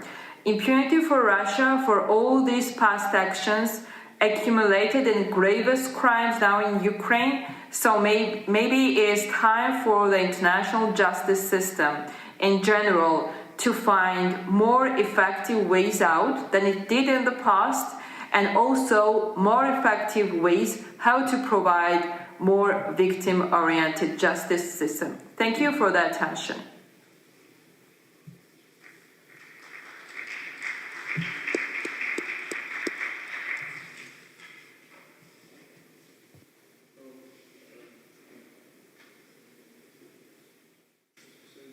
Thank you so much for your thoughtfulness and your eloquence and your full participation in this discussion. The world is in a difficult place. I think we all understand that. And the defense of human rights around the world in a number of different causes is a constant challenge for us. But I think the main thing for us to do is to use the time that we are here in The Hague and looking at our budgets and looking at what we might be doing and how to go forward and what resolutions we want to pass over the next couple of days. I think it's really important that we use this time to have a very candid conversation about where we are, because the budget situation is difficult, and that's something we all have to work hard on as we hear each other out. And this really is my last point. I think it's so important that we just listen to each other. Just try to understand where exactly are people coming from? What exactly is, and how do people deal with some of the contradictions that exist in the dialogue? Some people taking exception to this or wanting to emphasize something else. It's very, very tricky. But it's exceptionally important because we desperately need a budget and we need a consensus on the budget. And we also need to agree on how we're going to go forward in a number of human rights areas and other areas that are extremely significant for all of us. So maybe that's not definite enough for any of you, but I just think it's not easy. We've got to move forward, and we really do have to get something going with respect to the resolution, the budget, the approach that we're taking to a number of challenging issues, and it's tough, and it's not going to be easy. But certainly, speaking as one of the vice presidents, we're committed to working with everybody, listening people out, hearing what's possible, trying to work through the issues, trying to use our colleague Beatrice is working on the facilitation for the budget. There will be other different movements underway on resolutions. Sometimes we'll disagree, and that's not an impossible thing. It happens. But I think that we all realize the extent of the crisis that we're in and the difficulty and the challenge of the human rights situation that's in front of us. So thank you all very, very much. I'm adjourning this. we will be meeting tomorrow on other issues, and we really look forward to continuing to participate. Thanks so much.